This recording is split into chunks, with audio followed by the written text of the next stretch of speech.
Good evening and welcome. My name is Rob, aka Lantern Noir, and welcome to Dungeons and Dragons: The Convergence. We are starting episode 1 of season 1 tonight with these amazing players. So, welcome to everyone that's hanging out with us in the chat. Huge hellos to That K Play and Hannah Beck. Thank you for being up at this ungodly early hour or late hour. I don't know. What direction are you coming from? Because it's got to be one or the other. And Intern Azteki, hopefully you and Miss Nebula and Miss Luna are all in good spirits and good health. I'm just going to mention that my Discord is absent of baby pictures. I feel like you're slacking on the dad front, dude. I'm just going to put that out there. So,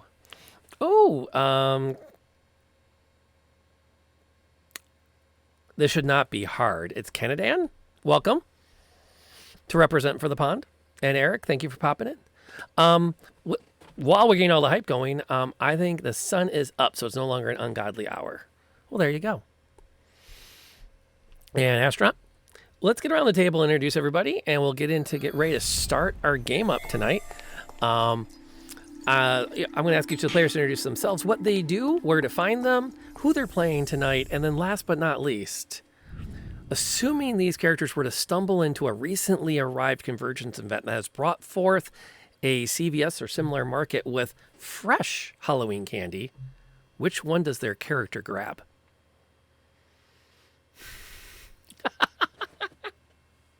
We've got Halloween coming up this weekend. It makes sense. The twist was, given that the apocalypse has started 100 some years ago, Halloween candy is kind of in short supply. And if you could find it, would you want it? Really? But let's assume it's fresh, so that's not an overall factor. I'm going to start. We're going to go around the table, starting with Molly. Hi everybody, I just had a bowl of chili and my voice is already cracking. This was not a smart choice. I'm so sorry.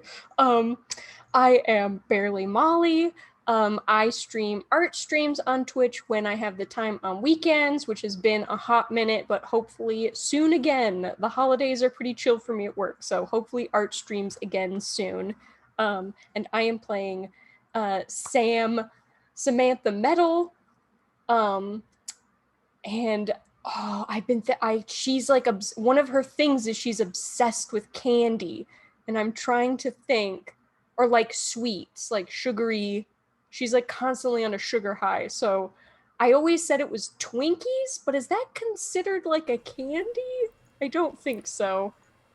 Maybe like like Pez, something like really bright and just pure sugar. I think Pez. I'm going to go with Pez. Plus, does Pez ever expire? Who knows? Twinkie is its own food group. This I concur with. This is true. And if you were to come across Twinkies, they would still be edible. Yes. That they're definitely one of the foods that would survive an apocalypse. As they should. If someone gave you... Exactly. All right, Pond, it's over to you. Hi everyone, I'm That Other Pond, also known as just Pond. I stream on Mondays, Fridays or Saturdays, and Sundays. And I play Aveline, who's a human fighter. And I feel like she's not really familiar with like candy, honestly. So I feel like she'd go for something like pretty mediocre, like maybe like peanut M&Ms would be like a good choice. Like it's simple, but it's sweet. It's pleasant. That's fair. We come down and around to Tiff.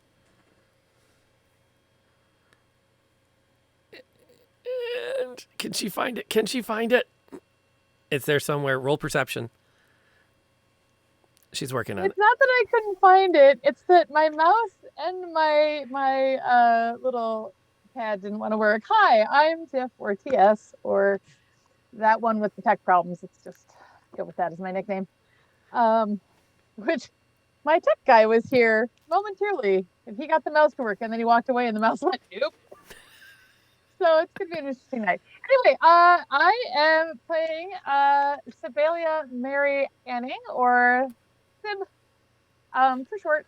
with my handy dandy dinosaur, the T-Rex, because they don't have a Pteranodon to team with. So make it happen. Anyway, I am playing a human ranger. I've been here for a while. This is a hard one because I think she'd probably like Myconites, but I hate Myconites. So I think I'm gonna have to go with lemon heads or red hots. They could go either way. They're kind of similar. I think something small and hot and feisty would be good. So anyway, I can't remember if there was something else we were supposed to say. Sorry. That works. Oh, I'm only on Twitch. I am always on Lanterns streams. She is one of my. I'm the ever DM, and Tiffany is one of my ever players. Yeah, it's kind of fun. Which keeps me DMing. So there you go. So, yeah, well, you do know you're taking the seat sooner than sooner or later. It's not hard. I just move the windows around. Piece of cake. Okay, and the whole thing will be me having tech problems, though. And okay, the table is yours. Hello. My name is Nightlight Night or NLK here on Twitch, and I stream on Sundays, Mondays. No, sorry. Yes, Mondays, Tuesdays. I stream all the time. We're just here. But I am playing Katazar Umane, or Katie for short, who is a forge cleric half orc. And so I feel like, I don't know, Katie has been on Earth Prime for a little while now, but I feel like she would probably get one of those like hard caramels, like I don't remember what they're called, but like the little hard caramels that maybe have like a swirl of something Werthers? In the middle. Yes. And so I feel like that would probably be her candy of choice. Not necessarily a favorite Halloween candy, but still completely acceptable. There is significant support for Werthers in the chat. I'm surprised none of us picked a jawbreaker, to be I know, honest. right? I also think it's fair because I can also see people who have not come across Halloween That candy would have been awesome. or other candy as understanding jawbreakers. Like you put it in and you go to eat it and it doesn't work. Why would you eat it? It's definitely a projectile. I know. That's why I'm like so sad I didn't even think about it. I'm gonna have to build that now. Well, yeah. The gobsmacker. Oh my gosh. And it's like a pin. It's like oh my gosh, it's a baseball. It's a baseball machine that just shoots out jawbreakers. That's so Yes. smart. It's a turret. It's a turret. I was picturing it more like a Yes. paintball gun, but that too. Yes to all of this. And then again, my name is Rob, aka Larrington Noir, and I get to play everyone who is not them, which is kind of cool and kind of frustrating and it just is what it is. Kicking off tonight, before we actually get into the game, I do want to take a second and acknowledge that tonight is sponsored by a fan of the stream, Dave DGD. He's an amazing supporter of live streaming. He has many friends in the communities. Linarius is a place he often shows up as well. She's a variety streamer. That's a lot of fun, who streams Sundays through Thursdays. But Dave's also over here a lot, and he really wanted the premiere episode. That was what he put his marker down on, and so tonight we are thanking him for his support to make the stream happen. It helped put a lot of the fun into what we've got. It helped fund all the artwork that you see around the screen so we can get these characters realized, help you visualize what we visualized. Plus, we had a lot of fun playing with Lyrica B-Cake on her stream in order to make this all off. And you should check the links that just popped up in chat if you give a follow to B-Cake. And then you can always follow through to the musical artist who wrote and performed our theme song. And all of that came because of the amazing support of our Kickstarter supporters. And as has all of the ulcer and other similar conditions I have acquired in the last 48 hours, getting ready to finish up the start tonight. So with that all said, I think we've got the housekeeping done. I think we're ready to play some D&D. Normally, we would might do a previously on, which we could do before or after the opening titles, but there's no previously because this is episode 1. So we can just do the opening titles and get the game on the road. Sit back, relax, and let's get the show going.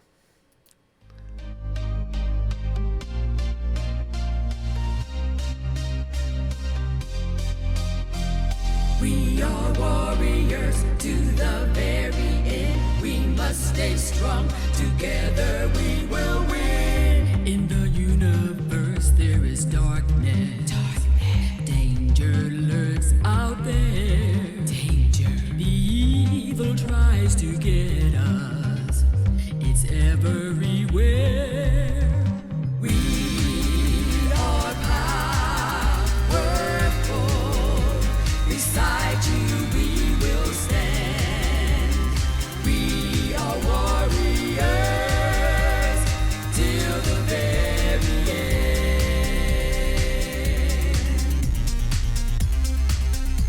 Together we will win.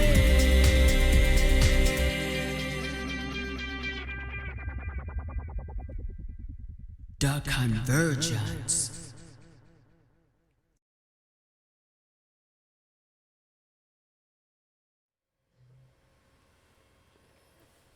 Welcome, Shadow. Glad to have you here as well. I don't know how drunk our gnome is while she tinkers away, but they're holed up in an old 7-Eleven, so who knows what they're going to find. Which I actually have a battle map for, which is kind of cool. As long as they don't think too hard about it.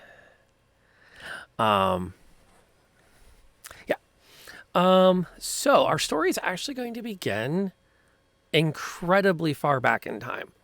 100 years previous to when these 4 characters ever met. Aveline Vaught's great-grandfather stood on the shores of the great freshwater sea and watched as the first wave of colonizers came across. His people were armed and ready, but a flint spear and a war club is no match for forged steel. Vaught's family were part of that first surrender and swore they would never be slaves. So over time, they learned the trades of those colonizers. They learned what metals they were mining and how to forge them themselves. And when the time was right, rose up in arms and forced the colonizers back across those waters. 3 generations passed. Aveline Vaught found herself standing with others, watching the same waters her great-grandfather had watched when the colonizers returned from the north. This time, instead of steel, they brought cannon. Instead of blades, they brought arquebuses. And once again, they were colonizing, and they were winning. Aveline's going to find herself in a camp of the resistance. A man in a big black hat, a thick, bushy mustache, has appeared at her tent.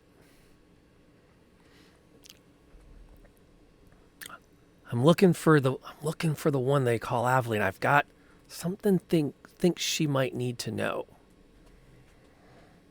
I stand up and nod to him. So that is me. He bows, a very wide bow as he takes his hat off. It's good to, I have a bit of information.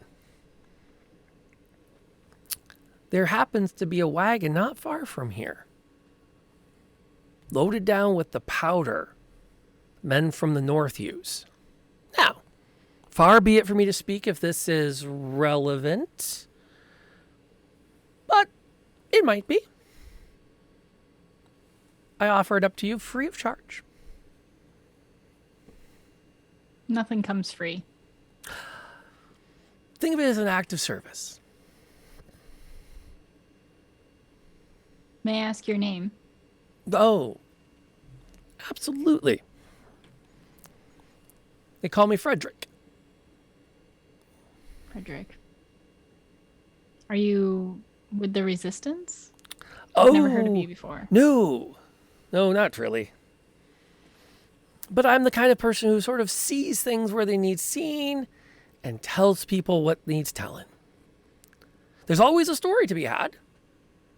And the story of the small pocket working their way up the hill, completely unprepared for, well, let's say the rather large bobcats that seem to prowl about our forests. Somewhat ill-prepared, overtaken. Maybe the wagon gets stuck. Quite a story, I would say. I look forward someday to performing it on the stage.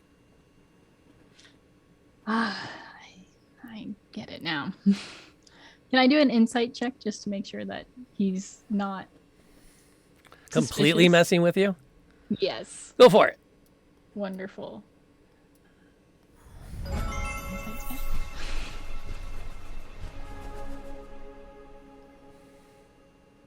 So far, I mean, his acting's not bad, Right. but it seems pretty on the level. Okay.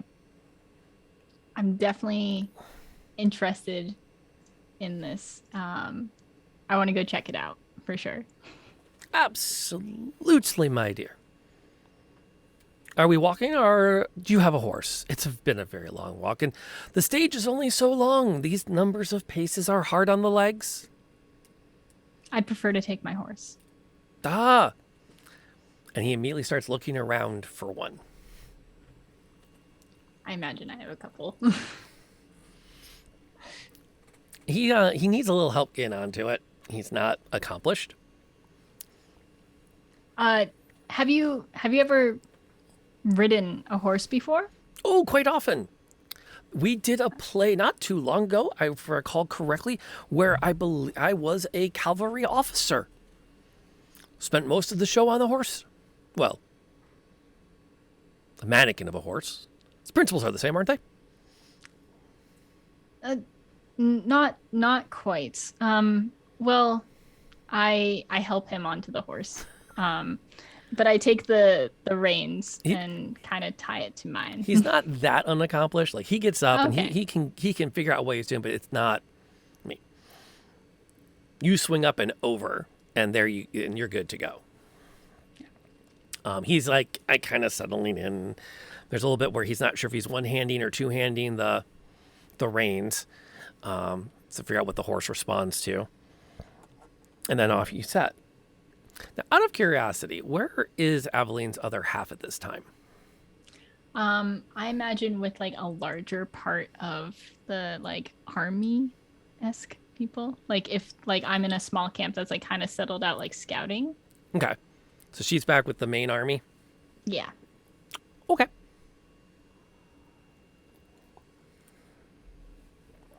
Fair enough. You set out together, and he leads you up a couple of the different trails and pathways. As you work your way up into the forest, you get a couple of glimpses out through the tree line where you can see the lakes and the freshwater sea that separates your people's territory from the lands of the north. And you can see the ships ferrying men across. You're fairly confident this is still a good position. It's just the biggest question is how you're going to stop. But you can't throw more men against firearms. You get up into the tree line more, up into the pines, and you spot a wagon. One of the wheels is off. It's sitting at a funny angle. There's no movement around it at all. No horses, no other beasts of burden. Just 4 dead bodies and what look like 3 dead bobcats. If I inspect the bodies, does it look like the bobcats did the damage? You can ride up, swing down off your horse, and start to investigate. Roll me an investigation. Why not? You have it. Do I? Do ya? 7. 7. Yeah, at first glance, That looks like they're pretty well mauled. Big gashes across their chests or throats or arms. And what about the bobcats that are dead then? You start to go over towards one, and you almost trip over a discarded flintlock that one of the men had used. You catch yourself before you do. And it looks like it's still primed and ready to fire. I'd love to take that. Scoop that up. You get to over to one of the bodies of the bobcats, and you don't need to roll investigation. It's actually made of cotton and wool. And it's more like a skin.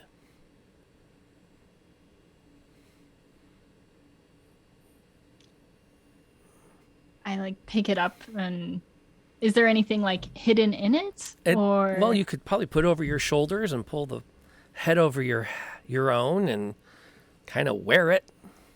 I'd love to do that. Yeah. That's cozy. And you kind of look around, and Frederick, well, yes, indeed. The Green Hill players do put on quite a show, don't they? These are Green Hill players? Well, yes. Only the finest to support the resistance. I told you, let's be frank. A group of merry men out in the woods ambushing the enemy, moving supplies, that's not a story. Now a bobcat attack. The feral beasts of the forest fighting back against the oppressors. That people will pay to see. Is this all that this is to you? A story to tell?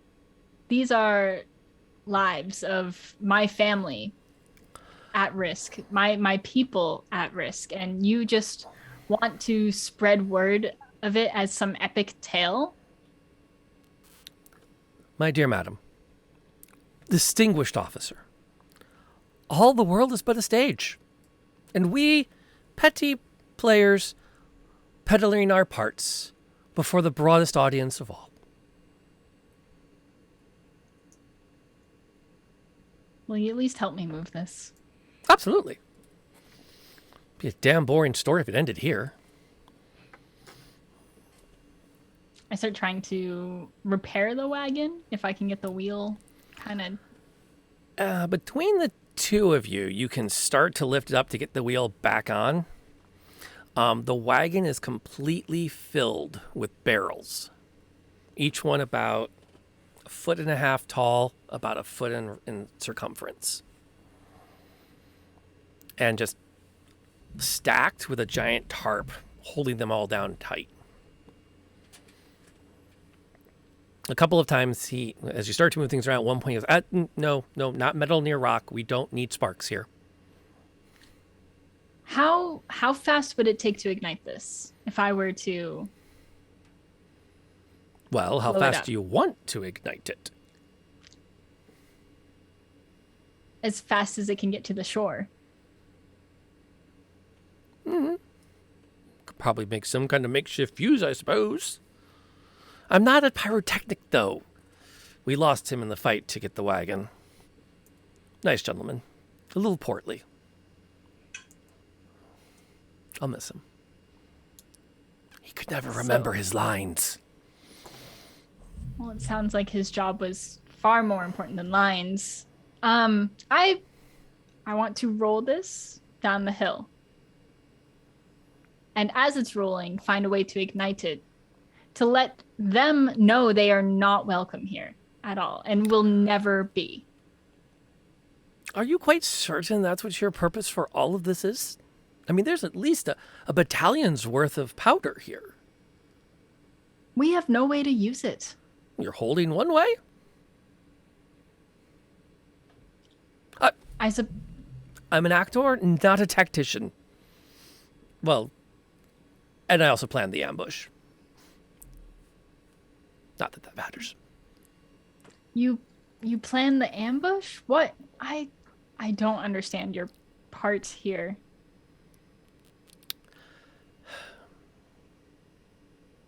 It is not the role of the performer to involve themselves in the writing of the story. I can't get up on stage and play myself. It's tacky. Kind of looks at you. Although, if I could figure out how to square my shoulders just wrong, I could possibly play you. You'd have to learn how to get on a horse. Fair enough. He does help you start to steer it around to see if you can find a way to roll it out of off this road and down towards the shore. And then you feel something. Like that weird tension before a storm hits, where you can smell something in the air. And he looks at you and you look at him. And then you can feel all of the hairs in the back of your neck start to stand up. I immediately start to just make sure that the tarps are properly covering the cargo so it doesn't get wet. Just assuming it's going to rain or something like that. If the weather is going to be poor, I'd rather save this than risk it being a dud. Oh, I fully concur.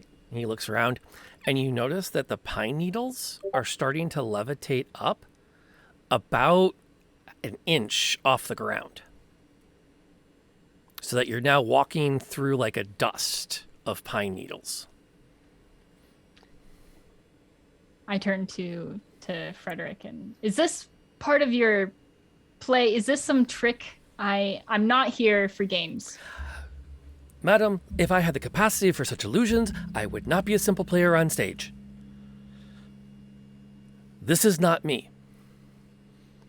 I'd like to grab a pine cone. Pick one up. Yeah. You reach down, and as you do, you look to see it, and as you look off to your right, you watch as a column of green light bursts from the sky into the ground.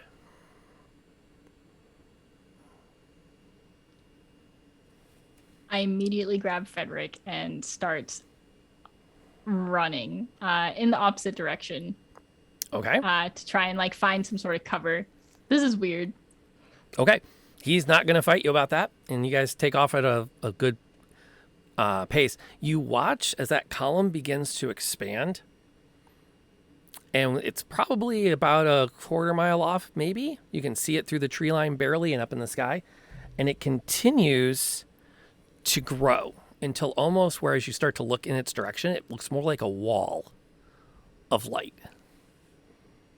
and it's rapidly approaching. At a certain point, though, when I'm realizing that I'm not going to be able to get away from this, I do want to stop and look to try and gather as much information as I can about this. I'm assuming this is the enemy, some sort of enemy weapon at this point, but I have no idea what's going on. That's fair. As you look around, you can see things are starting to lean in, like the trees are all being pulled towards it, like the wind is blowing that direction. And after a few more seconds of stalking, you can start to feel like the furs on your cloak, as though you're standing with your back to a solid wind, except there's no actual wind. The wall's coming at you. Do you want to continue to run back towards camp, or do you want to stay where you are? I'm going to start running towards camp to see if I can warn anybody. Okay. As you start off, you start booking it down. Give me a athletics check, please. That's what I'm talking about. +5. Ooh, that's a good question. Still rolled a 6, 11. That'll work. I will add that in because that's a relevant point to bring up, Lone Ranger. From what you can see from above, it doesn't look like anything's being splintered or thrown in the air. It hasn't quite gotten close enough to get a good look at it as to whether or not anything's surviving the wave coming through it, but it's not showing telltale signs yet. You take off at a good run, and then you hear hoofbeats behind you. If my horse starts passing me, I want to try and grab hold of it and hop on it. Okay, Frederick is right there. Actually, he's got the horses. Oh, great. He's not doing great, but he's got them at a really good speed. Yeah, I want to hop on my horse, and if needed, I'll just like I throw would him up on his. Love to see an animal. Oh no, he's riding his. Okay, that's good. I would love to see an animal handling. Natural 20. Oh. I'm good with horses. Oh yeah, this is one of those like you just jump and then you grab it and then your feet swing forward, your feet swing back, and you come down in the saddle. To which Frederick's Full on Legolas moment. Oh yeah, very Legolas moment. Frederick's like, we have got to get you involved in some manner of performance. I'm thinking when this is all over, we should do some kind of horsemanship demonstration. Let's survive any of this first, and I'll consider it. You know what? I'll consider it.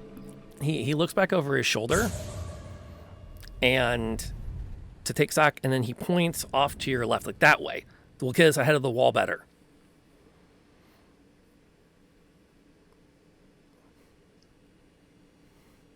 We need to keep its epicenter directly behind us. How do you know this? Because it's a circle. Fair. I'll trust you on this. Pull the horses off hard left, and you're now on a nice straight line to the main camp. That's great. I'd love to, if I can throw up if I can give any kind of warning from where I am. You're making actually pretty good time. If you keep the horses at a full gallop, you can, as you're gunning down, weaving between the trees, looks like you've got a good 700-800 yards ahead of that wall. Perfect. Yeah, I'm gonna keep running or riding as fast as I can. Just shouting for people to get ready. I don't know for what, but okay. Frederick's horse starts to lag. The horse is like, you've been at this for a good 15, 20 minutes. And his horse is starting to do okay, I can't maintain a sprint for life. They can sprint, but they're not marathoners. how's my horse feeling? Your horse is still okay. Doing good? Go! Keep going! I got this! I should have left him, but I'm going to turn around. I'm going to go grab him. Your horse can't take two. Keep going! I go for it anyway. And I grab him. Okay. Give me an animal handling.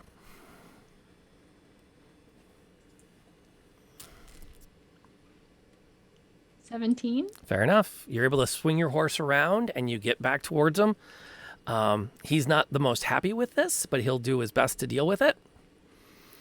Your horse takes off again, and you've got a good beeline. You can actually start to make out the camp up ahead. It's over you come out of the tree line, go up over a hill, and then there's that tent of everyone gathered. And as you're coming down, you can actually see the banner of your fiance's house at her tent. I make a beeline right there. You're on it.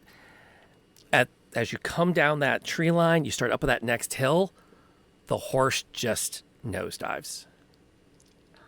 It just hits the ground. At this point, I don't even check for Frederick. I just start running if I can get up. No problem. You pick up and you start to book it. And as you look over your shoulder, that wave of green, 400 yards, 300 yards, you're fast, but you are not a galloping horse fast. 200 yards, you are at the edge of camp. I just yell out her name. Trying to just get her attention. You scream and you can hear people on the a distance away where they've been marshaling for morning inspection. As you run past empty tent after empty tent, you can hear people reacting. The green wave passes over you. Completely unaffects you. It's just like a warm wash as it extends through you and into the camp. Everything takes on a sickly green color.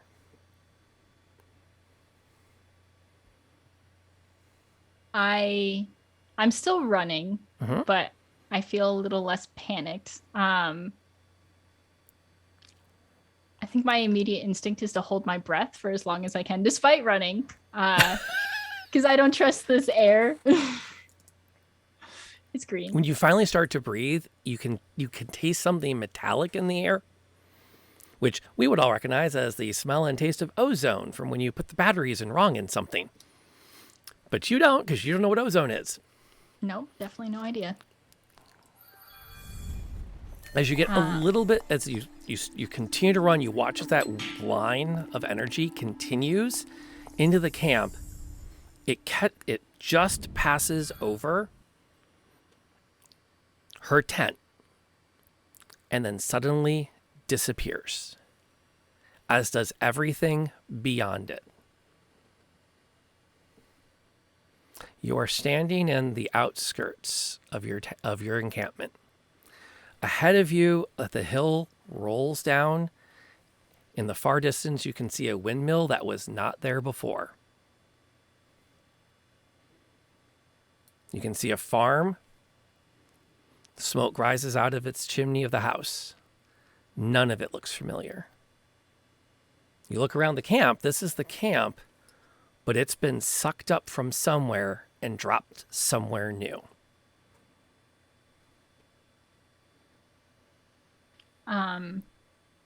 So you said all the tents are gone, though? Most of the camp is gone. It's been replaced with a rolling hillside. Yeah. I first check like any remaining tents that might be there, just to see if there's any people or anything. You look around, everything looks perfectly in order. Everyone's gear has been collected. The bedrolls are still neatly set so that the camp can be quickly struck in case the army has to move. But everything looks perfect, like it should be, as though everyone had gotten up and gone to a morning inspection. You can see the line in the grass where it changed from one reality to the next. And Aveline is now somewhere she has no idea where.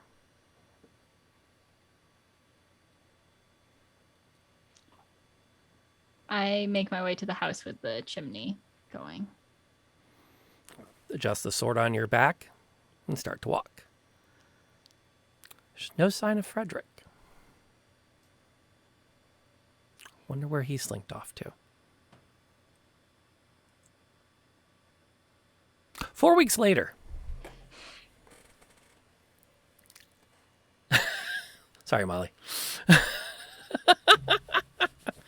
4 weeks later, a half orc, 2 humans, and a gnome are standing in the doorway of a massive concrete and steel building.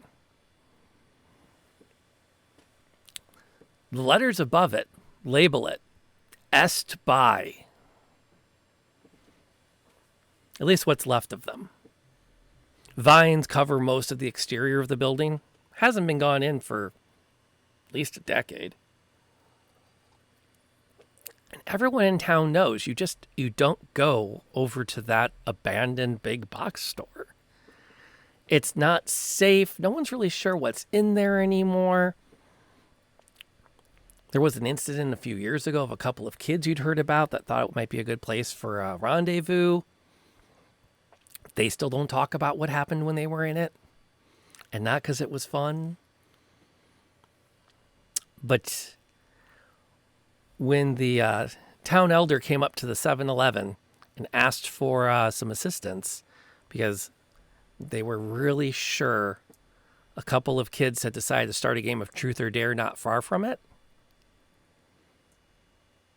they were going to be... they were asking you to go in and see if you could find them. That's the right thing to do, right?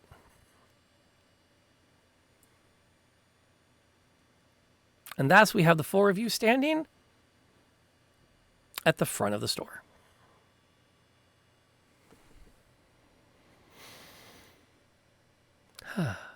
Deep breath.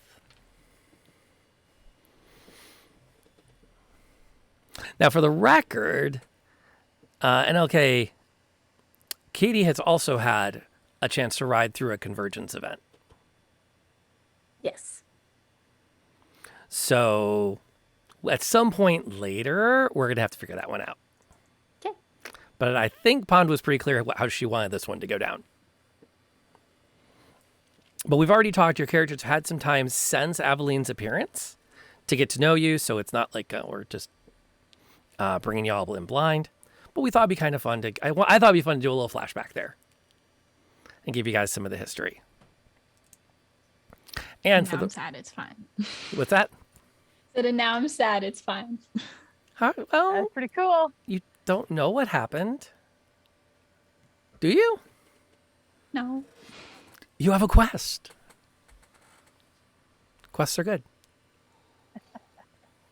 Though I would focus on the current side quest you're on because that one's slightly more immediate. This isn't Skyrim. You can just go back in 6 weeks and the kids will still be in there.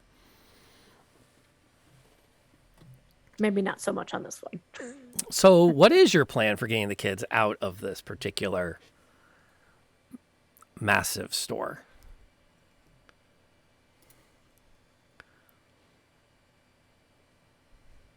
Well, I I'm gonna assume. go up to the. Oh, go ahead. Sorry. No, go ahead. Go ahead. Oh, I was just gonna go pound on the door and go, "Hey, kids, come out!" So here's my Yeah, idea. Dynamite. Well, that's a dynamite idea. No? Didn't they say that they wanted the children alive? They I wanted. mean, Was that debatable? I don't know. I mean, but they'll be alive. Where are you putting the dynamite, though? I just really want to play with some dynamite. Maybe later. Maybe All right. later. We'll Please do think not about give. it. Please do not give the children dynamite. You remember what happened last time? Well, I thought they could handle it. Well, someone lost a hand, so that was a little. And it did dynamite it was firecrackers. Like, I wouldn't hand a child dynamite. Don't worry. I had to stitch the child's hand back on. That was. You did a lovely job. Thank you. It was very intricate.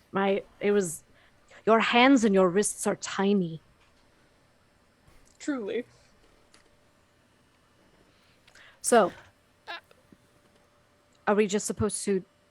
Were we told that they just went like in the front door or anything? They were last seen near the front doors. One of the elders had cautioned them against messing around in this area. And the kids had done the standard teenager. We're not going to do anything stupid. It's not that big of a deal. And that was about 2 hours ago. And that's when they came and found you and said, okay. We think they went in and no one's seen them and none of us feel comfortable going in there ourselves. This kind of feels like something more up your alley. I guess looking around, do we see anything disturbed? Can we figure out what they were doing outside of the building? Sure, roll me an investigation. Okay. Or somebody Could I roll an investigation you as well? can suggest it and have somebody else do it. I I'll would roll as well if investigation. you'll allow. Please go ahead. It's one of my only +5s. That's pretty Mine's a good. -2, so Oh. Ooh. Mine's a -1. You're not alone. Oh, 19. Ooh, very nice. I put my goggles on. Something happened here. Oh, I should have my goggles. Dang it. We'll have a water break soon. Yeah. Yeah, it definitely looks like there were 3 people here. Smaller humans or really big gnomes, hard to say. And from the what you can see, there was a lot of like shuffling around, a lot of footprints going to and from the main entrance. Like there was a lot of walk up, back up, walk up, back up. And then there was there's evidence that they went inside. Okay. You can actually find a couple of bits of flint that have been cast off, like one of the old lighters that looks like maybe they lit something before they went, like a lantern or a torch. Oh. Can I peek my, like, open... Is the door openable, or is it, like... Yeah. Yeah, one of the there are two main doors, as these places tend to have. One of them is completely covered up with dirt and grime, and as you start to like wipe it down to look inside, you can see most of the gunk is on the inside of the window. Interesting. So you come to the other door and you can see into the darkness. Despite most of the front being glass of some kind or boarded up glass, there's no light inside. It's pitch black. Is there a small pebble on the ground that I may pick up?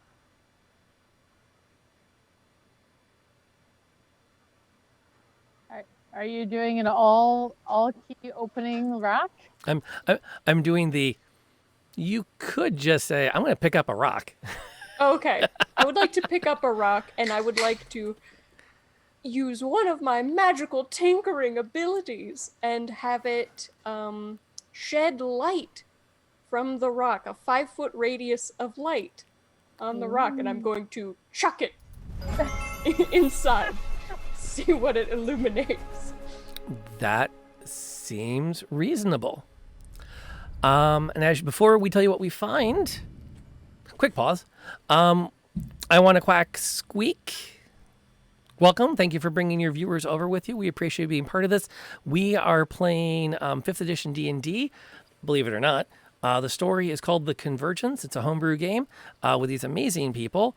To answer the quick question also from chat, the half-orc and the human fighter are both recently transported to our world through some kind of parallel dimension event, whereas the gnome is a first generation on Earth Prime. Her family came over during an event, and then our human ranger, Sib, she's always been here. Her family's always been here. They've just been adapting to the fact that every so often another universe collapses in on Earth Prime, and they have to deal with something new. Because life's like that. The Rock is not a witch. But, so is this a light spell, or is this one of your artificer things that you're doing? It's an artificer thing called magical tinkering. I can imbue a tiny non-magical object with the property of my choice, 5 feet radius of light, up to 6 seconds long, recorded message. Got it. Emits an odor. Oh, that's going to be fun. But I'm doing the light for now. That'll work. Canada, we are actually in, if this were Earth years, it would be about 2102, but there have been 100 years of mess and other events happening, so they don't keep track of time that way anymore. And magic has ruined technology, which we'll get to later. So you chuck the light in, and it immediately illuminates what's on the Jamboard as that entrance. As a point of clarity, you guys are down here, doink, at this doorway right here. And then there's your rock, doink, in that wonderful space. And yes, you should have images of modern day stuff overtaken by disaster and destruction. And ironically, you would mention a 7-Eleven, because that's where they live. Wait till you meet Mr. Freezy. Ooh, I'm so excited. I can't wait to hear Molly go through that part of combat, because that's going to be fun. What you are also caught by as the four of you glance around the space, this is what it looks like, which is massive piles of cobwebs. Nope.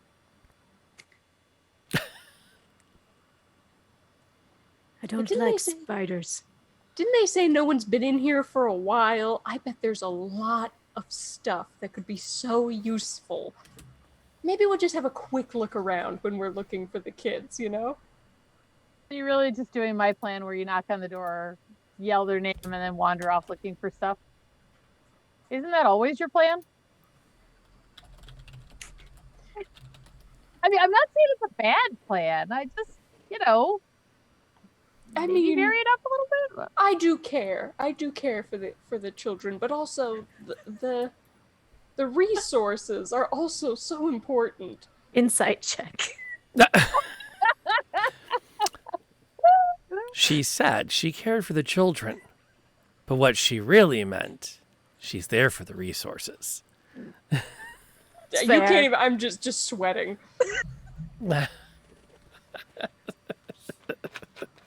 Sam, what if we are able to do both? Let us Then- aim to do both. Yeah. Oh, that would be wonderful. But a priority needs. How about this? I will just go inside. We shall. We'll walk. I'll walk inside. Same.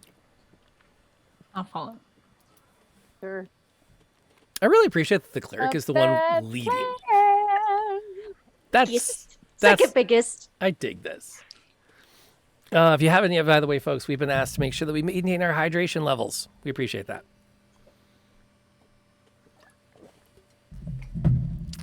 Thank you. I would like to get my bow out. Is that in addition to double checking your wrist launcher? Oh, yeah. Okay. So the safety's off the wrist launcher and the bow's out. Yep. I can handle that. As you start to creep into the building, you are overtaken by... Did not mean to do that. By just the amount of clutter, junk, and cobwebs. Like everything has a web on it. Even where you can see where there are some footprints that have shuffled in through the dust and the dirt.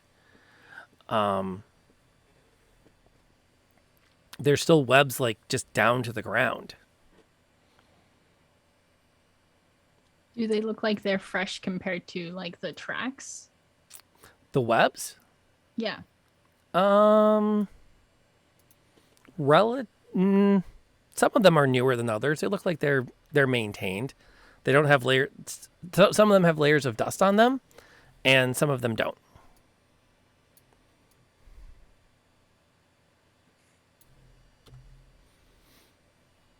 What were their names again? Did we get told their names? You did get told their names. Bob, Jerry, and Janine. I was going with Numpty the First, Oh. King Stupid, and Lady This Is a Bad Plan. But Very their valid. names are probably shorter. I do a perception. I want to do a perception check and see if I can see what lives in the webs. Those are nearby. Perception test? Go for it. Yeah. Ooh, that's a lovely start at a 19. What do you want to know? I want to know if the things that live in the webs are near us.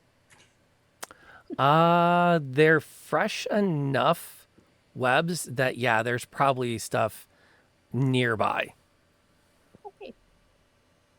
Notice enough, those are active webs. Okay. So sneak quickly. We need names. There's my spot on my notes. The names of the missing children are Aubrey, Connor, and Doogie.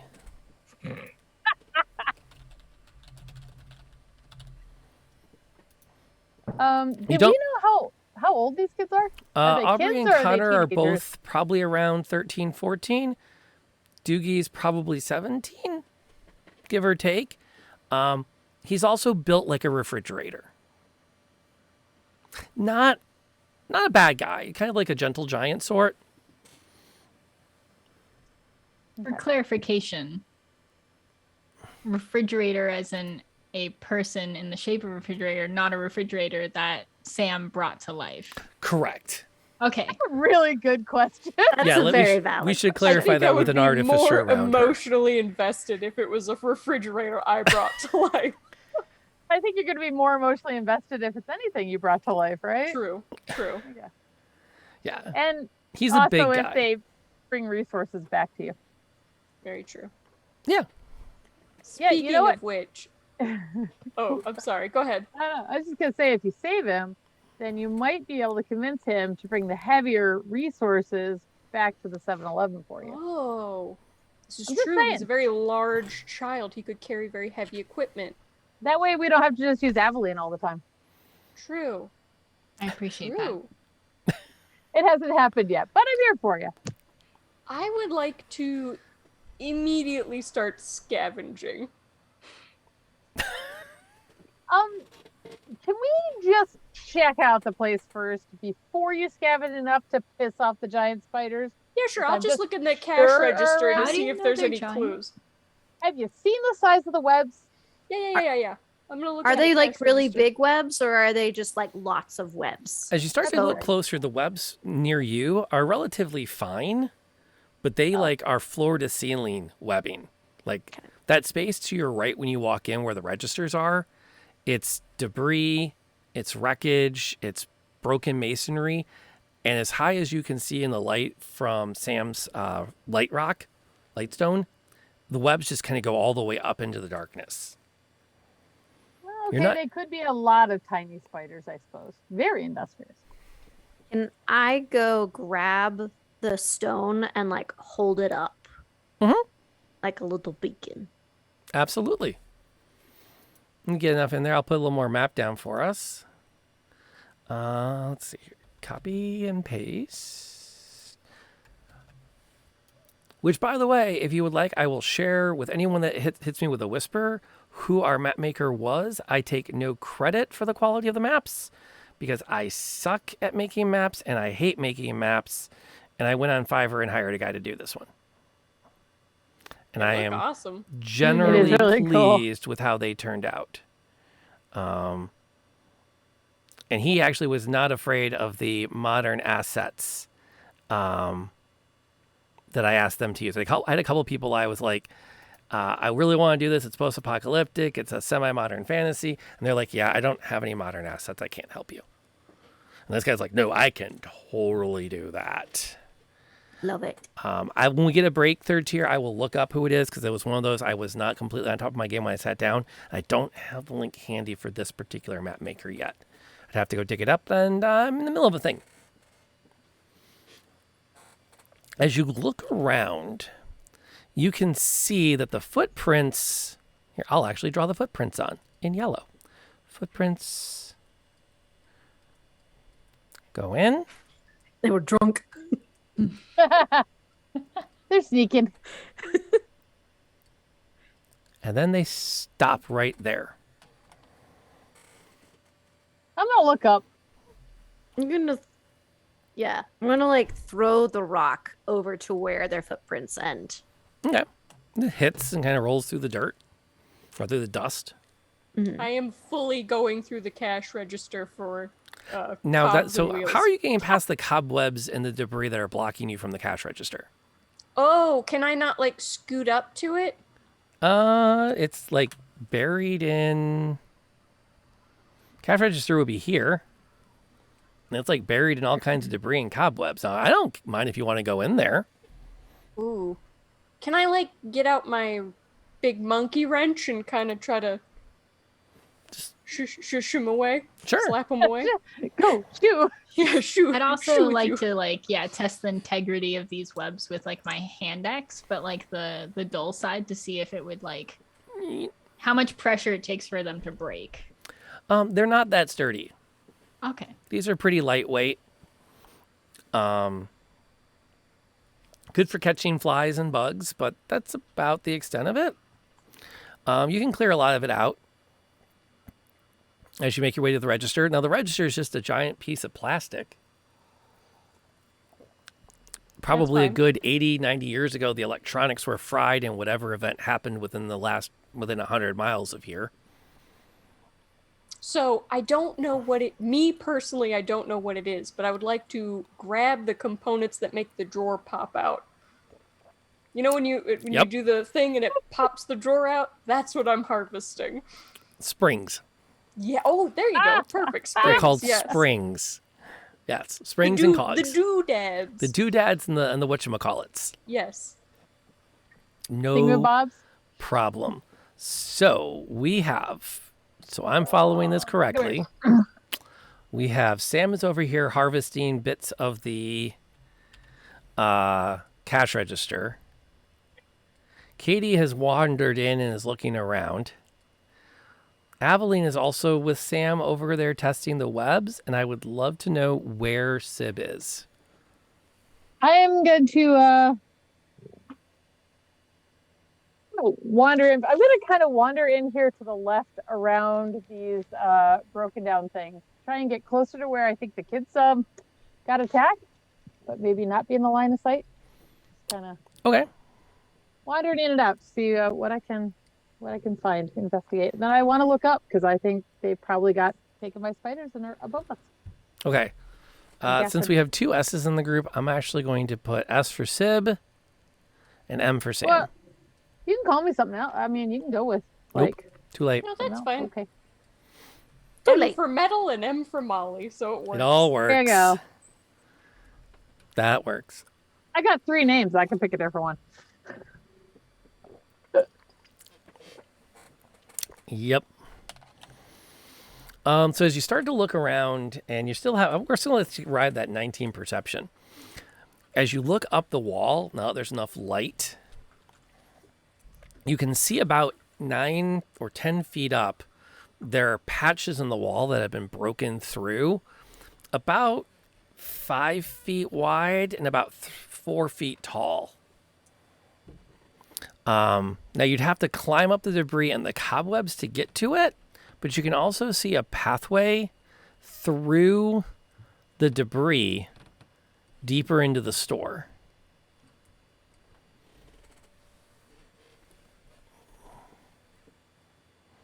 I am all for climbing up and skittering around up there. Do you need a list? Do you need a boost? Yeah, you give me a little throw up.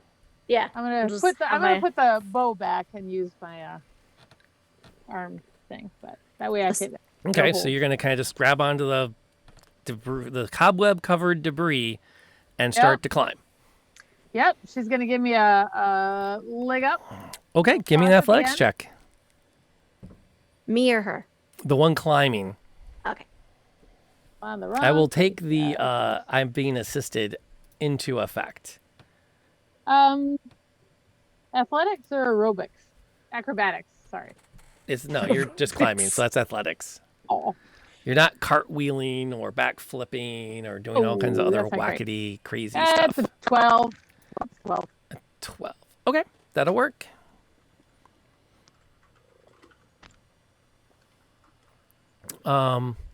You start to make your way up, and you're having a hard time getting purchase as the rocks keep shifting. And then you think you caught like a shelf and you shifted your weight onto it, and a few seconds later the shelf just gives. And you start to slide back down a bit. Sweet Murgatroyd. And it's really hard to climb. I would love if everybody would give me a quick perception check. Everybody? I would love everybody to. I think Sam would like to tell you she's perceived another drawer thingamajiggy. Yeah. I got 11. I am fully not paying attention. Oh, and a roll befitting. A 4. I am truly not paying attention. I could not care. Let's see, they have a plus. I'm just curious. Oh, yeah, okay, that's not very good.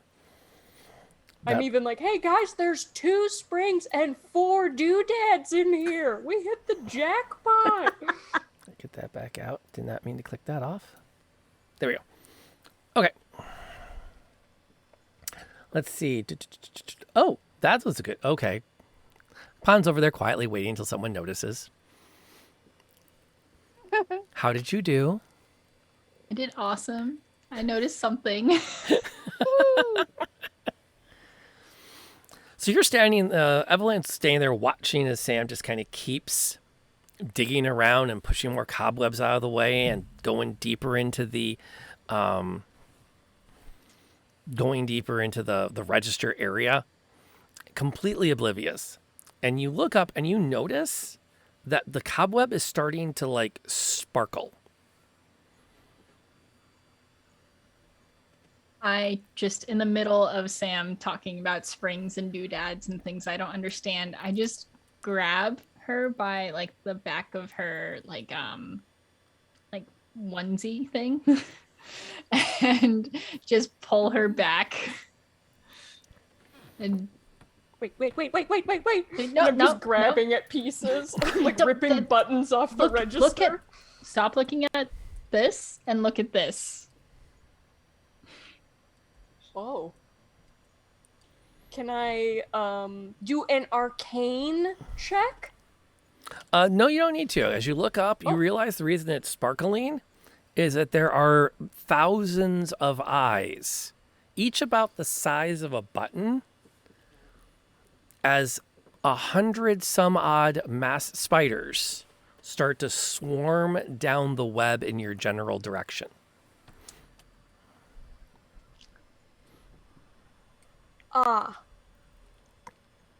You weren't wrong about the spiders. They're here. Can I attack? I would think initiative seems reasonable at this time. That seems like a reasonable thing to do. At the same time, as Sib is giving up her efforts to climb up the wall, Katie has a chance to glance over her shoulder and see a similar swarm barreling down on them. This isn't good. Sib, come down. What? Oh, okay. I'll catch you. It's working. I'll just do a flip down and land beside you. Push off from the little bit I have. Ta-da! Oh, sorry. Switch to that. I'm sorry. Next time we'll. Okay. It's fine. 14. Katie comes in at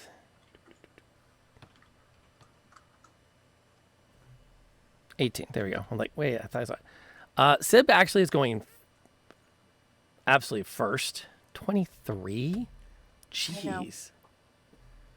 It would be better to save it for something else, but I dealt with it. You know what? It doesn't hurt to Go ahead. go first. No, it doesn't. I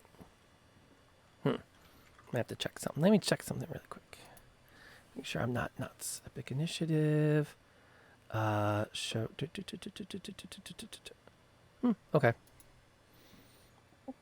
There it went. I have everything planned out.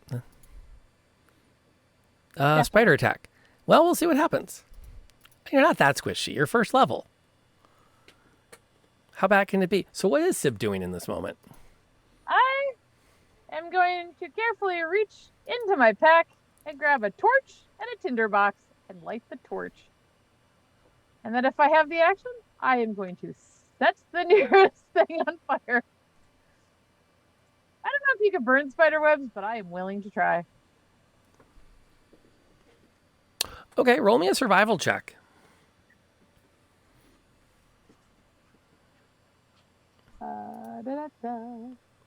I have okay. Okay. Let's try this.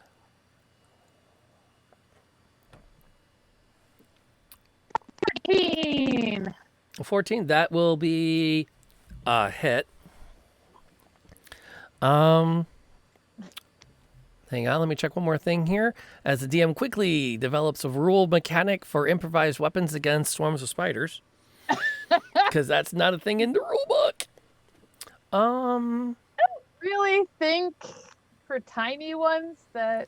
Give me roll me your short sword damage. Okay. So Sorry, I keep being on the wrong screen. Okay.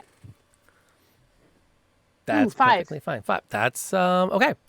Sabella It's not nothing. Sip starts, thrusting the torch into different bits of web, and chunks start to go up in smoke and fire, and you watch as they spread, and you can hear that wonderful sound, that popping sound, as the spiders become, caught in the flames that are spreading, and they begin to skitter away from that and down and around towards Katie. Oh, sorry. And actually, I'm going to apply some healing to that group and apply damage to this group, because we'll assume number 2 is your swarm. They're the ones that go next. I would like to just put my hood up. Ooh. Spiders in the hair, not good. I didn't do that. The swarm is going to sweep down and roll across Katie. They start to come up her legs. She brushes some off one arm, and then she can kind of feel bits of snip on one side, and she brush those off. For the most part, they're annoying, but they're not actually getting through your armor. That's good. Which is good, because now you get to do something. Yes. And I'm going to cast Sacred Flame, I guess, kind of in the area around me. Like, at least on, like, around my feet. Like, maybe not on my own body, but, like... but around there. That works. They get a dex save. Oh, they do. Sorry. They do get a little... No, don't worry about it. I think it's... We'll know what kind of damage if they make their dex save. Yes, and the DC before. against you is 13. Okay. 13. Gotcha. Let's see how they do. Interesting. Did not expect that to happen. You call out to the forge god and pull down the fire of the forge as a hammer hits, and you watch as spiders just sort of swarm away from it as it starts to radiate, and then swing around and come back the other side. Okay. What's Aveline doing now that she has one hand with sword and one hand with gnome? So she's gonna drop gnome. Free action, drop You're item. gonna have to toss me. Probably a little more like it was a pretty significant drop on accident though. Dropping's a free action. And yeah, I'm gonna take my grape sword and just swipe at the spiders as much as I can. Get as many of them, like kind of like an up, like.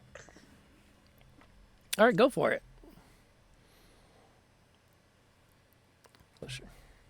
16. That was totally going to hit the swarm. Take that, spiders. Max damage. 15. Jeez.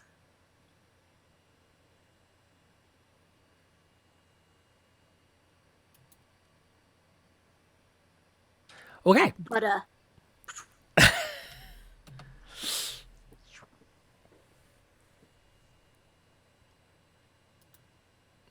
Yeah, there's the bad news is, well, here's the good news. There's a lot less spiders coming down this direction.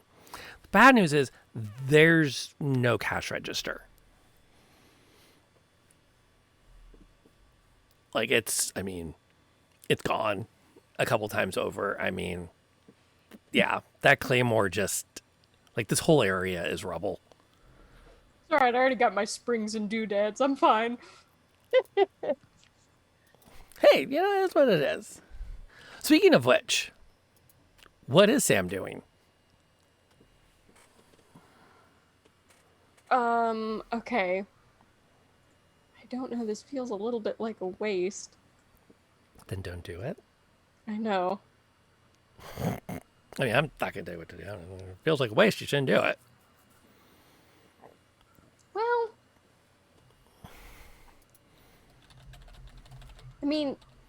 can I hit them with my wrench or no? Totally. You can start bashing Okay. them. The big one next to you just pounded through them with a claymore. Oh, yeah, but I didn't know if I'm too short to get to them or not? Oh, there are some at your level. Okay. You're more their size. Maybe they'll think you're one of them.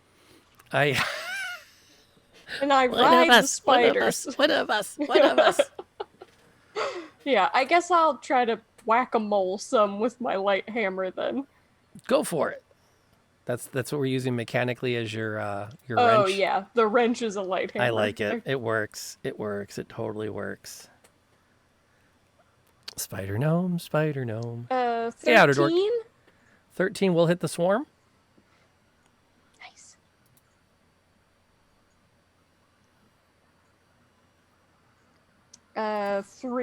3 damage. That's you're crushing spiders. It's not nothing. It's definitely not nothing. They get to do something.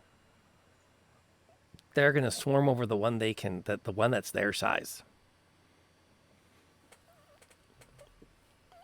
Plus, it's the less scary one. Dang it. Spider no. Spider no. And they're definitely weakened. They start to swarm up over the gnome as she's swinging back and forth with that wrench.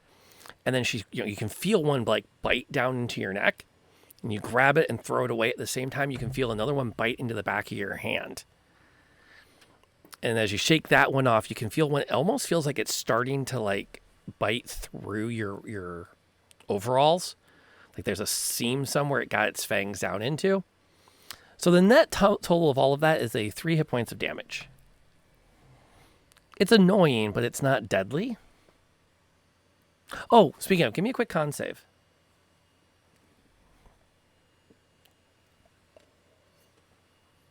Hit the wrong thing. I truly hit the wrong thing. That would be your athletics. Yeah, I'm just clicking. Yes. I was trying to apply the 3 damage.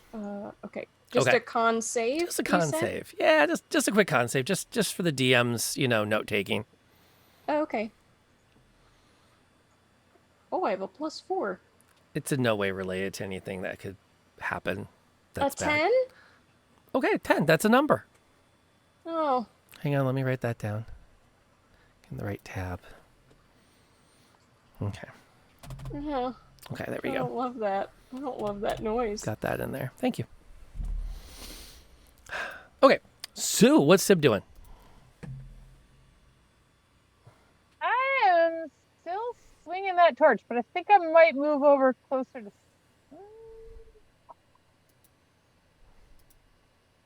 I kind of want to go over to the wall and see if I can climb up it and hit the spider webs from farther up. Well, the spiders that you're fighting have come down out of the center area. Not the web up over in this way. Oh, they're on that side. Okay. I shall continue to swing the torch. I think that seems to be working well. Ooh.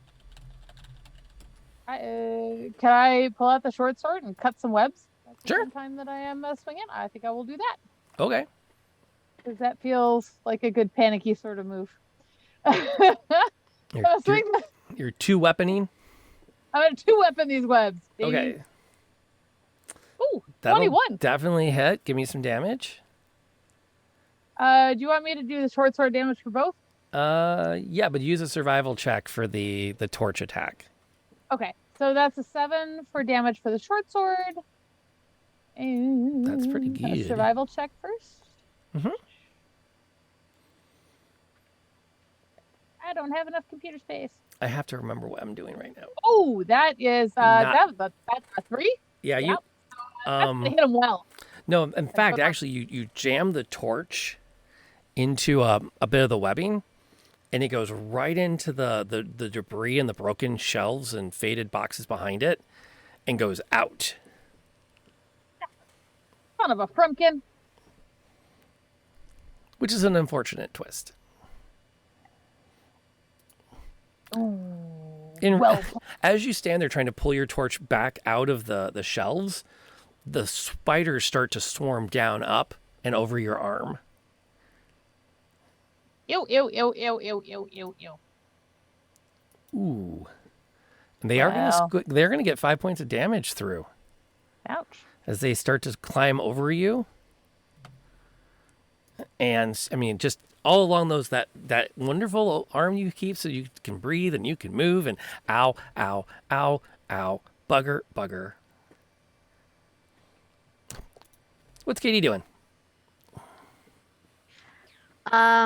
Katie is going to. So am I currently being attacked by spiders as well, or have they moved on over to? They're Sib? mostly swarming over Sib at this point. Okay, so I'm gonna take my warhammer and try to squish the spiders around because I see that they're getting to her.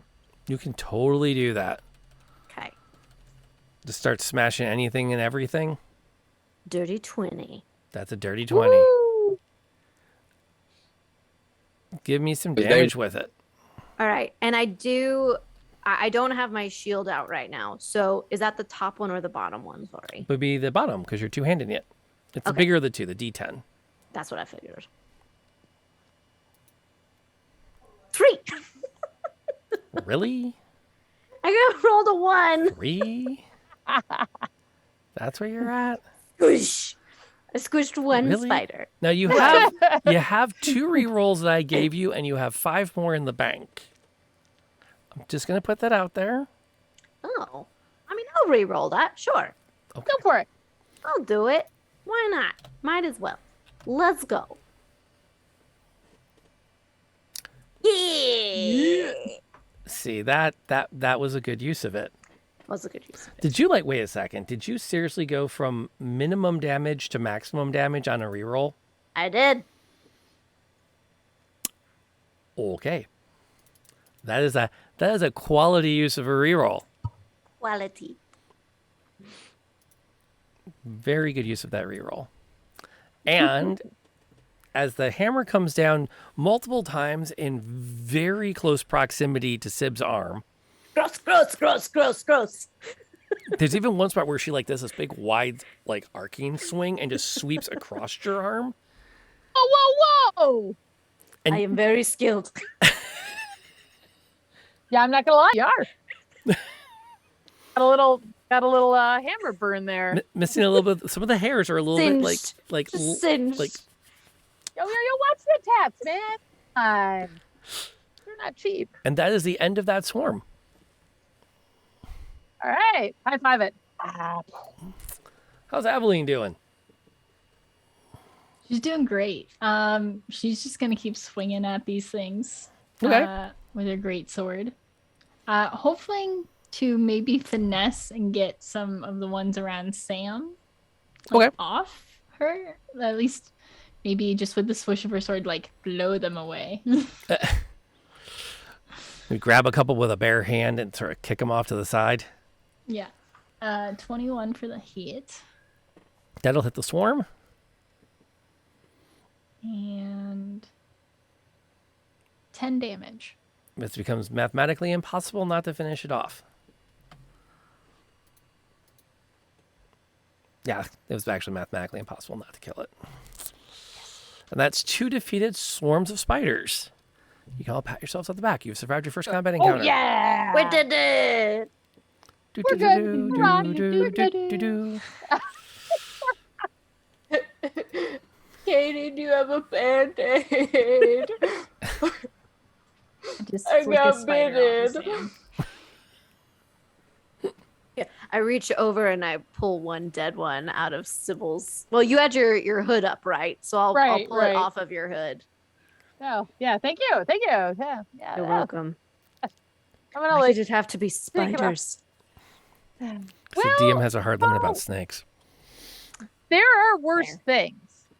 I don't really want to think about it right now, but Let's not think about that right, Right, now. right, Let's try yeah. to find.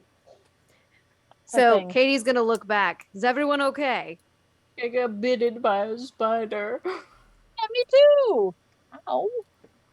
Maybe you'll That's develop fine. superpowers. We'll see. That'd be awesome. Is that how people get magic here? Well, I I would not. Sure. Yeah. Yep. Totally it. Yep. Yeah. Normally, I would definitely have to see the fish? data on that. Yeah, it's fish, but there's not a lot around here, so we take what we can get. That was a joke. That's a joke. Oh. I understand. Yeah. Yep. Sorry, Sam. I thought she's coming along. Well, see, I have to record data, and all this flim flam messes with the data. Jokes are data. It's just a different kind of data. The study of jokes. We'll have to bank that for later. I think that the study of flim flam and the study of jokes do kind of intertwine. Ooh. The flim flam contingent? No. The flim flam theory. I like it. I know, right? Oh, right, kids. Yeah. Kids, are you okay? Your voice echoes through the building. And aside from the periodic howl of the wind through the upper rafters, it's just the sound of you. I'm going to guess that's not a good sign. I'm just going to throw it out there. We're going to have to go up, aren't we? Or you can go take your light and head this way.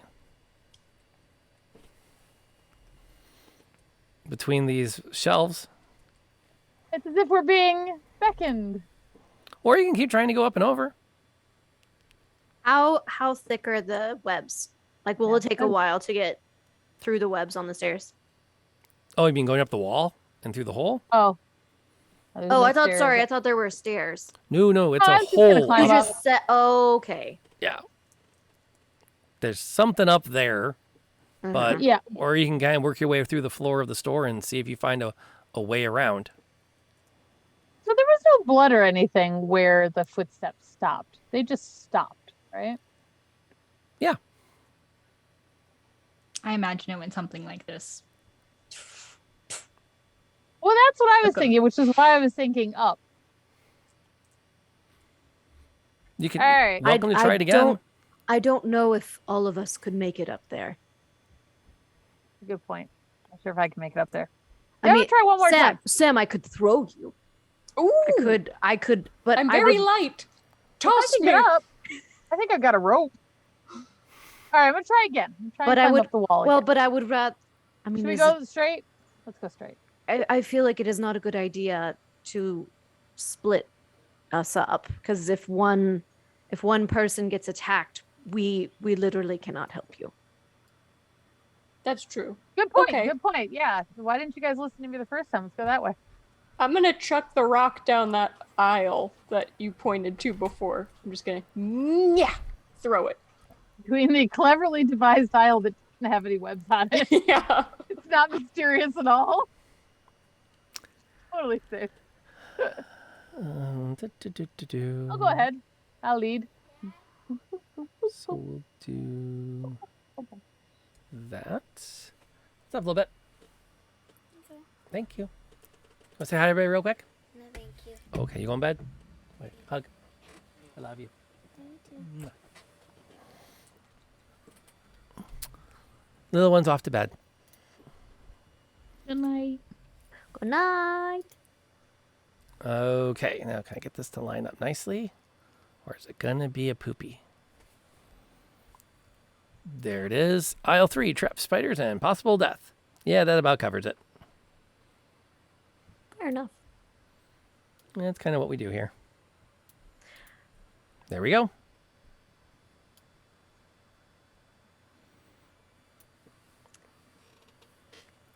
As you And- work your way along, Where did the rock end up? I'm going to guess here-ish.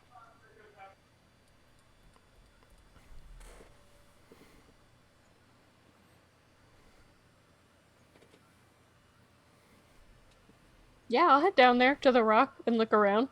Okay. You continue to work your way through the remnants, broken shelves, dust, cobwebs.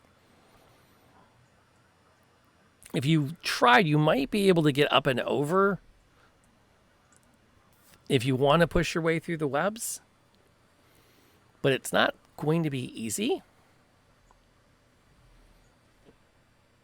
I am going to beeline it for these free registers.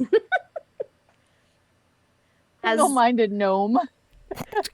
As we're walking through, I mean, it doesn't sound like we're trying to be super sneaky or anything. So as we're walking through, Katie kind of leans over to Sib and says, on my home planet, we also have jokes. They're a little bit different. I did not understand your joke, but we also do have jokes. Oh, tell me one of your jokes. Well, this one I came up with when I was a child, and it was quite the hit in our whole tribe. But it's what do rocks eat? I don't know. What do rocks eat? Pomegranates. That'd be funnier if I knew what a pomegranate was. They, I like it. That's good. I'm gonna slap you on the arm. Oh. Thank you. But why did Thank you. A little far back and Pomegranate. chuckles.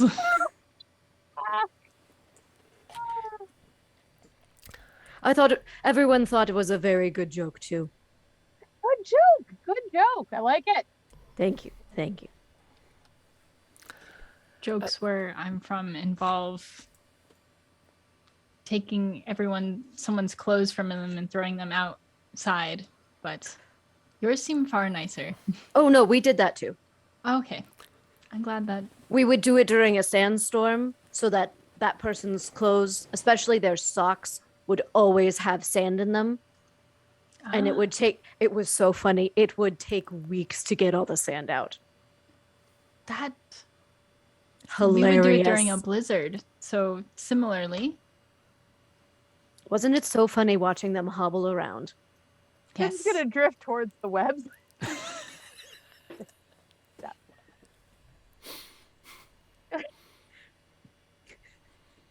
With a game like that, you ask somebody the truth or a dare, and if they pick dare, then you did something like that. But I don't know. Usually it was a piece of clothing in the icebox when we had them working.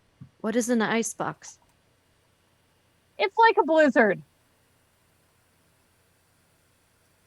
but contained, smaller. Ooh, so like Mr. Freezy? Yeah, kinda. Yeah. Ah, okay. Crazy works much better than the ice boxes now. But According to legend. According to legend, yeah. Well, yeah. I'm not gonna say according to legend. I'm gonna totally pretend we did it. Right. Do we hear any skittering or anything like that? Just me getting away from the sandstorm in red socks. Right. So So we decided there were too many webs. Is that what came down? We can't get through the webs. something like that. And hello, Air. We're glad to have you hanging out here tonight. If I didn't say hi to Third, I'm overdue. I said hello. I thought in the chat, but we're glad. Thank you for being here and for swinging your mod sword as needed. Do you hear any skittering?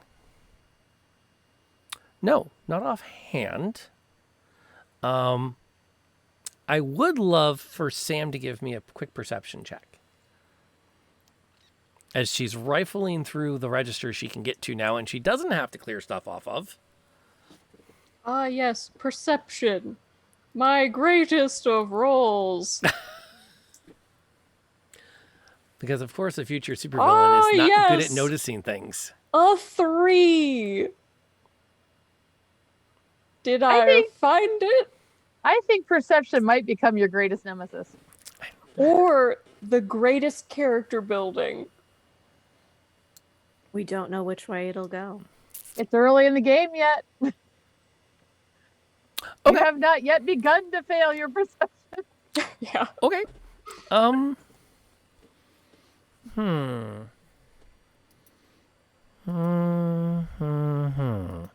Do I immediately die? No, you always get at least Okay. one roll before you die. Mm. Do you?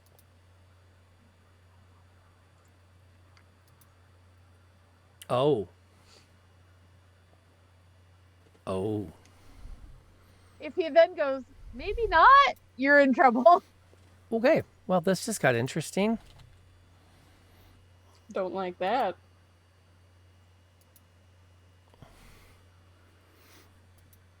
It was a roll. Oh. Oh. I wonder if Outer Dork is suggesting something. Oh, no, he just referenced that you made a roll before you died. Yes. Okay. Fair enough. Sam has time to turn around and say, look, I got an alert sprocket. And hold up a... Oh, no, we've moved on. I'm sorry, third tier. Don't worry. They know you're willing to throw that 1,000 channel points at them. Trust me, you'll have a chance to do that again later. She holds up the sprocket springs. Look, it had exactly what... And then you watch as she's just sucked up into the darkness. Whee!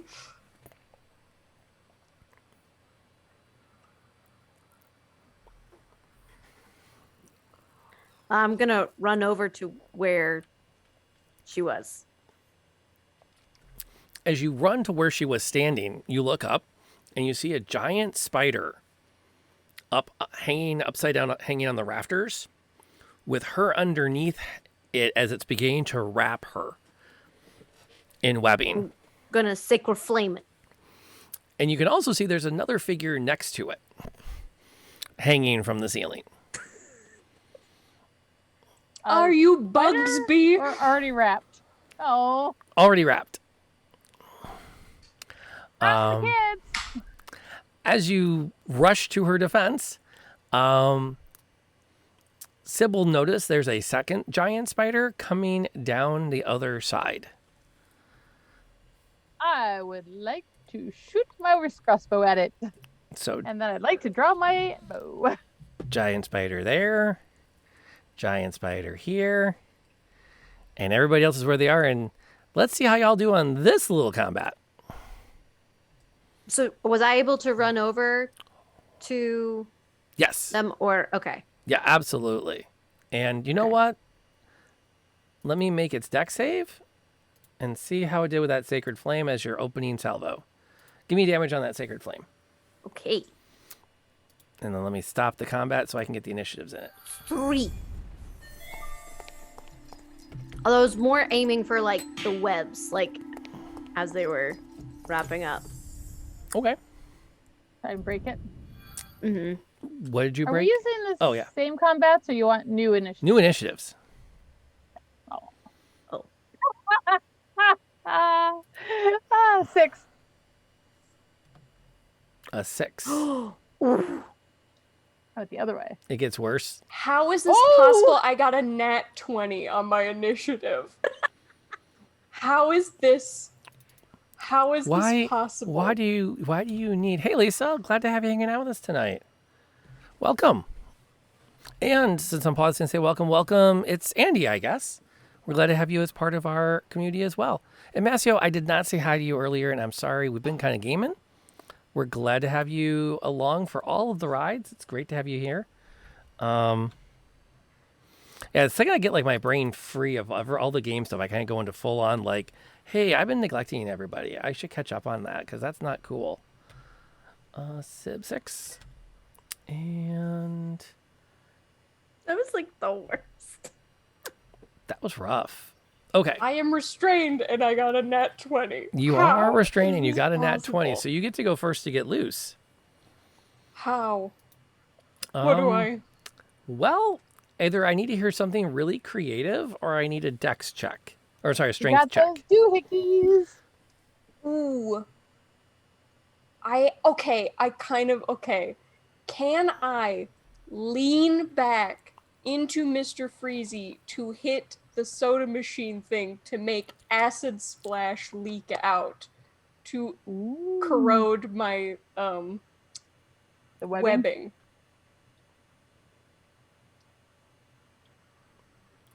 I will let you make an attack roll against it. Okay. You're not completely wrapped up yet. Okay, what would I do for just the Mr. Freezy, the +2? technically, it's a cantrip, and so it should follow your cantrip casting. Oh, that's just it. Then they just have to make a dex save for Aha. acid splash. I don't know how Web makes a dex save. I don't So either. I'm going to say it hits. Bloink. Nice. No problem.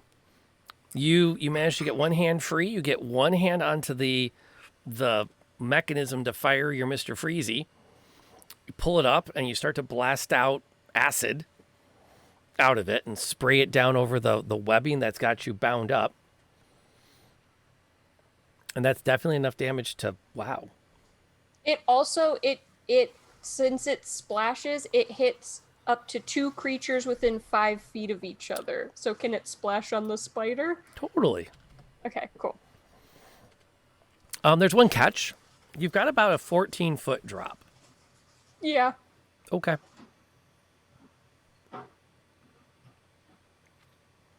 Anything you plan to do before you land on a cash register? Can I use my reaction to catch her? And good night, Canadan. Thanks for hanging out. Absolutely. Yeah, I don't have any To other both. actions, so I think I am free falling. You're going full Tom Petty on us. Yeah, I think. Yeah. Fun fact, my first music video ever posted online, Tom Petty free falling using videos from Final Fantasy X. Nice. I still have it around here somewhere. Yeah, give me an athletics check, NLK. Okay. I'd love to see that sprint and dive. And that is not it.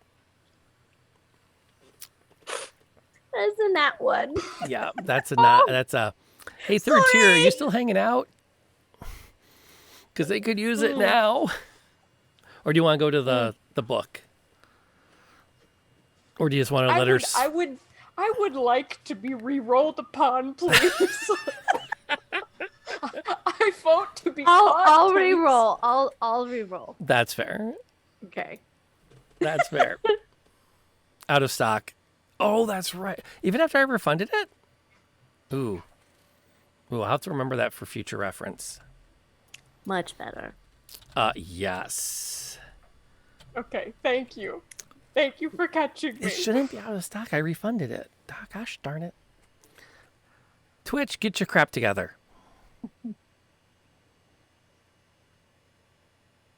I would like to be re-rolled upon. Needs to be a quote. Exclamation point. It's exclamation point quote add or add quote.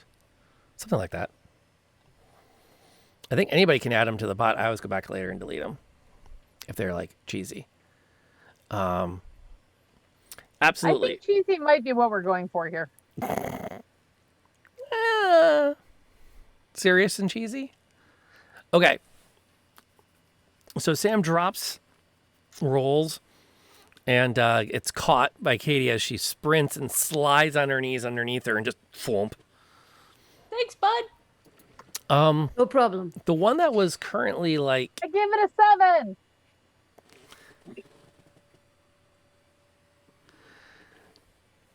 Oh, come on. It was at least an 8. Wait, Okay, I'll give it an I do 8. the ta-da. Oh, well, see, it was with the, she did catch one hit. Okay, I'll give it an 8. I'll give it an 8. Thank you. The one above just tries to it starts to lower itself down its web and starts to lash out at Katie. Has no ability to get through her defenses. And she just sort of pushes it back and with her hands and gets her hammer up and kind of takes a few swings back at it. The other one, on the other hand, is going to make its effort to come barreling down on Sib. Because it's pick on Sib Knight. And instead, it's going to do what it's been doing. And misses. Darn it. Woo! Yeah, it's clambering down on the side and then just blasts this web over your shoulder. And that then takes it to your action. What is Sib doing now that there's a length of web between the shelves behind her, the giant spider in front of her? I'm shooting it with my bow. Because I don't think it's close enough for the sword. It can be.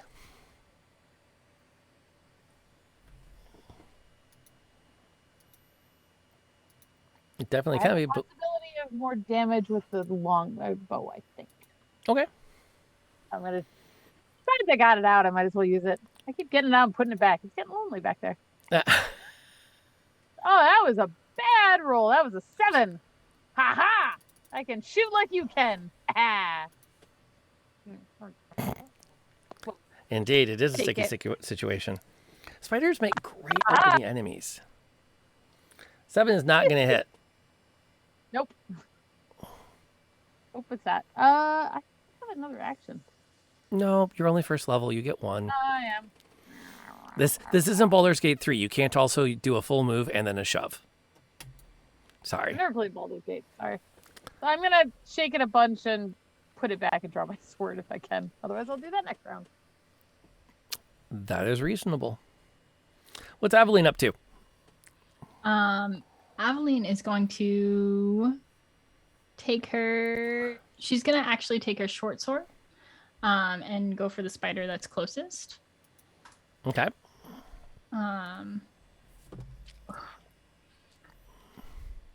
It's at 8. Wow. Oh, you're rolling like me now. Yeah, it's great. But because it's a light weapon, I also wanted to take my hand axe and throw it at the other spider. Go for it. And Maceo, yes, they can, but there's no way the cleric is on board with wasting spray paint that way. 16. Give me damage. All right, let me find. That's kind of impressive, actually. 10 points of damage. Shy caramba.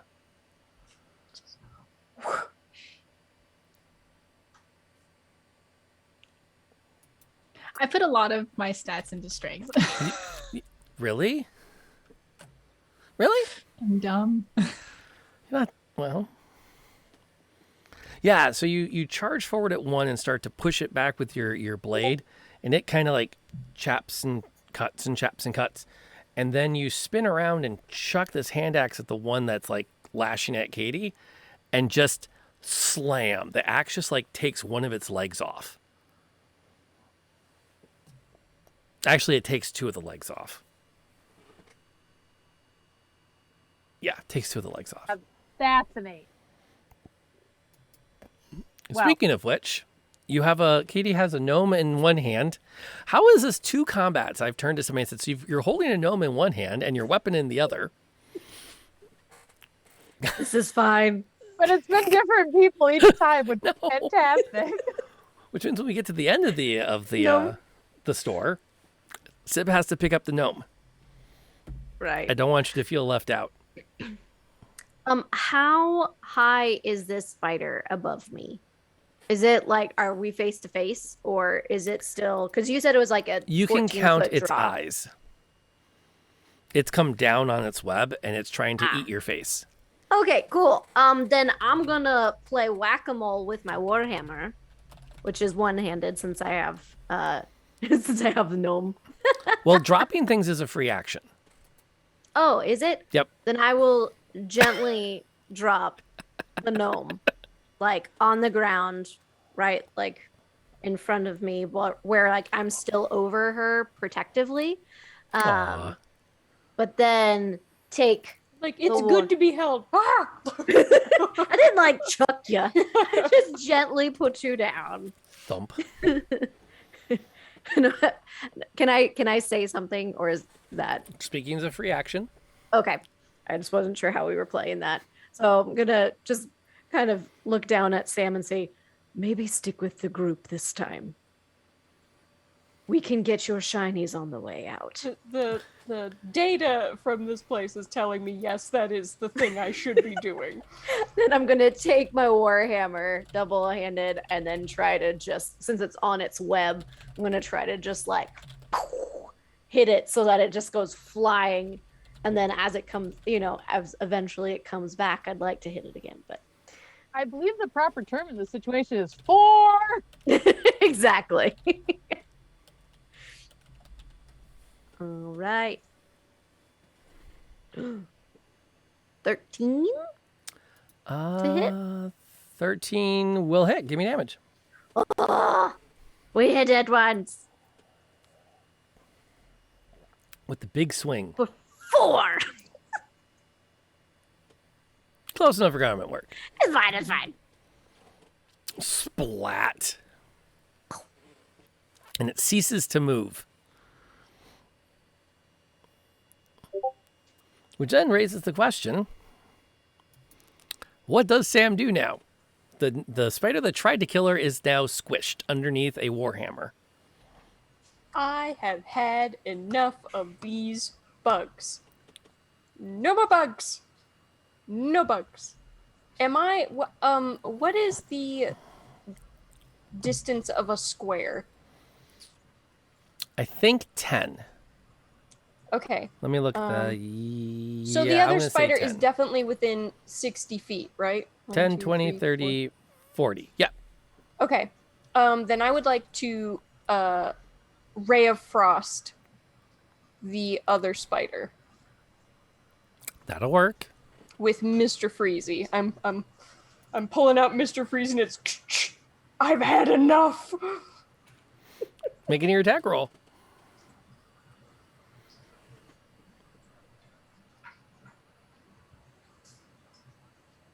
Oh. Oh. Oh. Oh.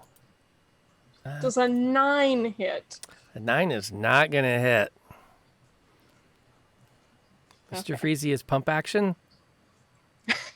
Sort of. Not really. It's like a big hose with a spout on the end. Yeah, it's a fountain soda machine that's been converted into a acid and freeze thrower with separate bartender style nozzles. But what did it hit? It hit the webs behind it, coating them in frost and making them sparkle. Hang it! Let's see. That one's dead. Bink. This one, on the other hand, is not.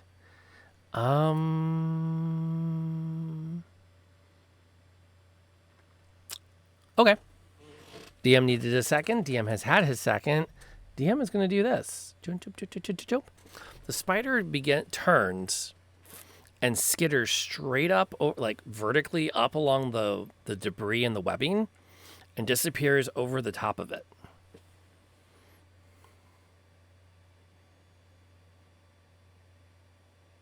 I'm sorry, squeeze me? He went where? Up and over the top of the debris and the webbing, and just sort of disappeared up over and into the darkness. He went into that hole, didn't he? No, it's actually, the hole would be back where you guys first came in. It went up over this way. Huh. Giving you the Oh, I opportunity see. to either try to chase it by climbing up over behind it, or taking stock of where you are and continuing to explore. Can I take the bow back out and try and shoot down the other person that's hanging from the ceiling all wrapped up? Sure. Let me try and do that. Give me an attack roll. They're not actively trying to defend themselves, so this should not be terribly hard. The 13 hit? A 13 will definitely hit. What was your plan for when the kid started to fall from the ceiling? Oh, yeah. Katie, can you catch it? Sorry about short notice.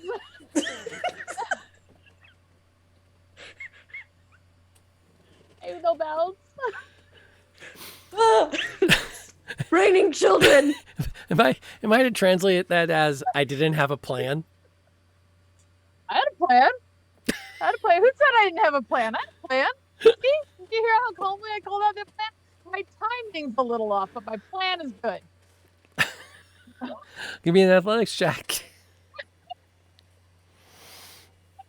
Not aerobics. I don't know why I keep saying that.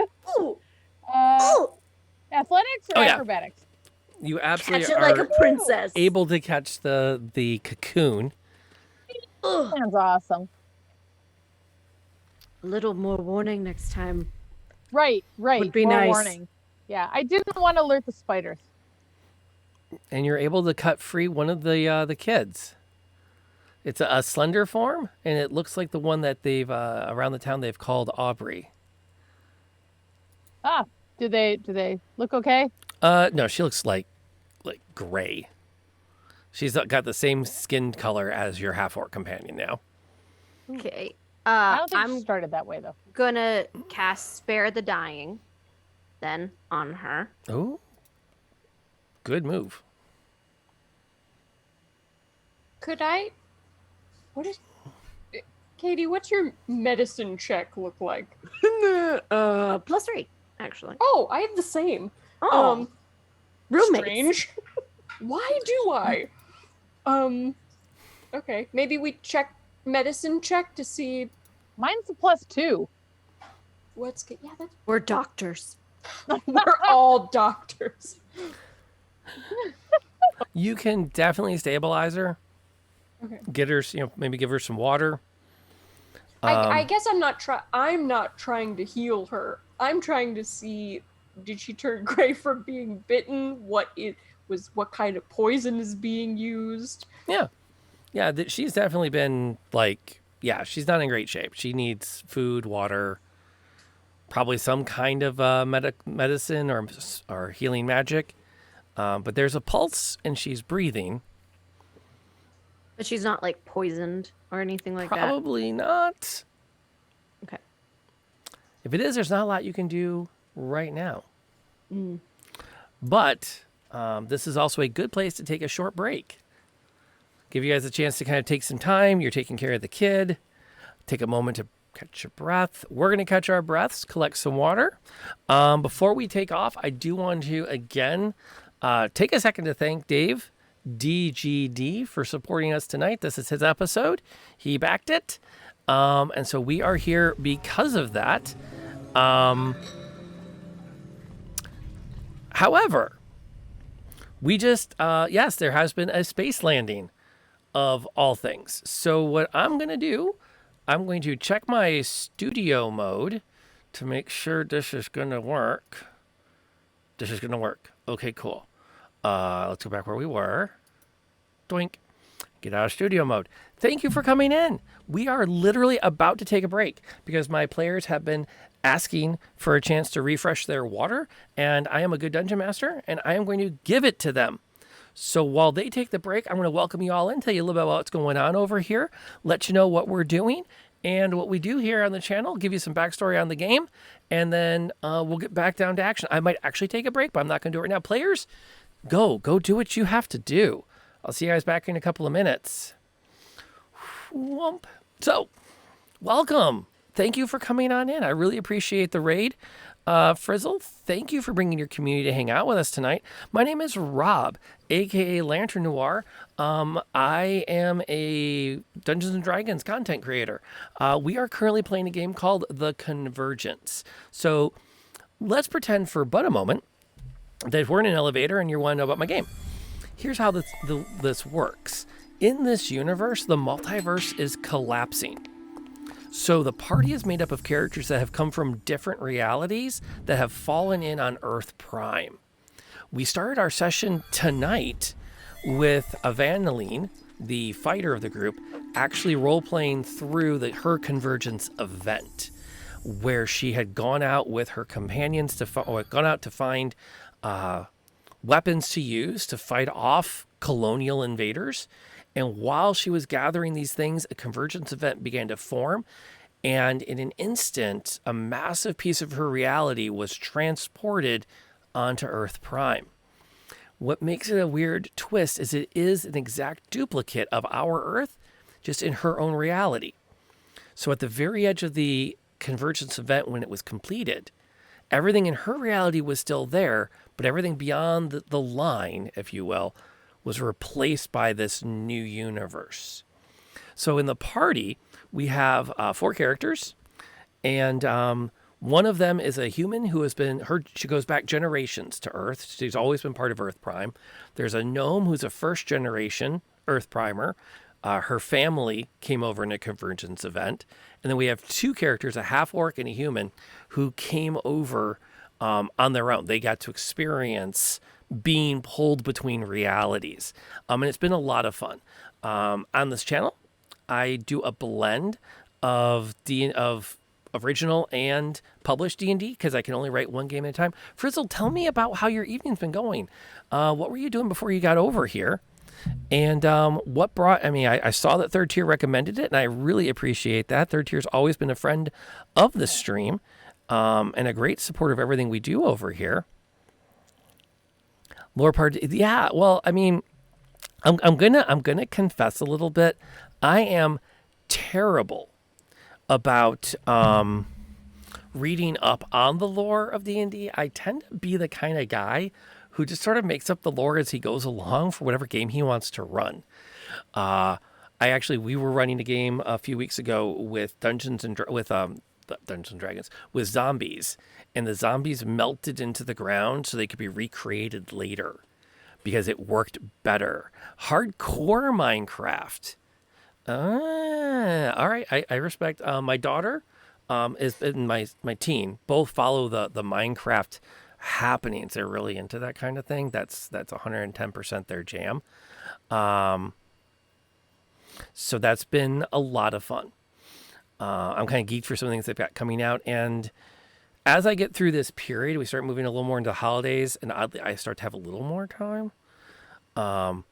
It can be a lot of fun. Oh, hey, Wolfenstinger. Welcome to have you here. 2nd edition. Down with that. We're going to go for about another hour. We'll see how this goes. This is a little bit of a long dungeon for us. Usually they're about 3 encounters. So we'll see if we finish this up tonight before we go do other stuff. I do need to run and get myself some water, though, before we resume. So what I'm going to do...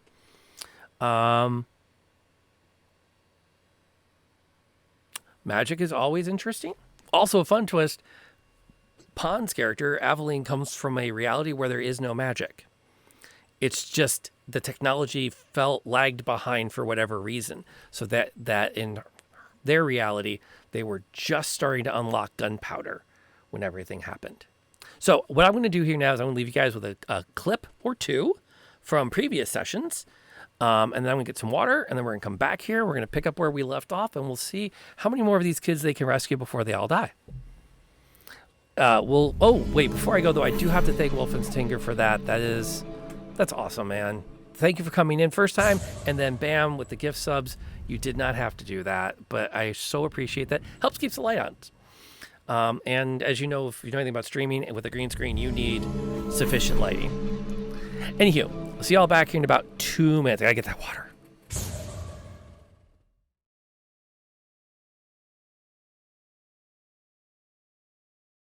Go ahead and roll me a performance check. Maybe the dice are gonna favor you at the moment. Also, Can't be an intimidation? I can't intimidate the rhyme with my music. Okay. No. Well, Can I you thought I would Specialize try. this in intimidation music. Or I can't persuade them to not sing with my music. Okay. What's up, Can Molly? Can we do anything when we're singing, or is that it takes up our whole action? Oh, it doesn't. Come on. It doesn't. Oh, good lord. Yeah, Finally! I'm over here trying. I finally can bard. Just Yeah. let me bard. I never get to bard. I'm always doing failing rolls when it comes to bard skills. The bard This is the being first a time. bard. You're barding when it's most important. It's about time. MVP. Sweden is my lucky country. No All right. kidding. Yeah.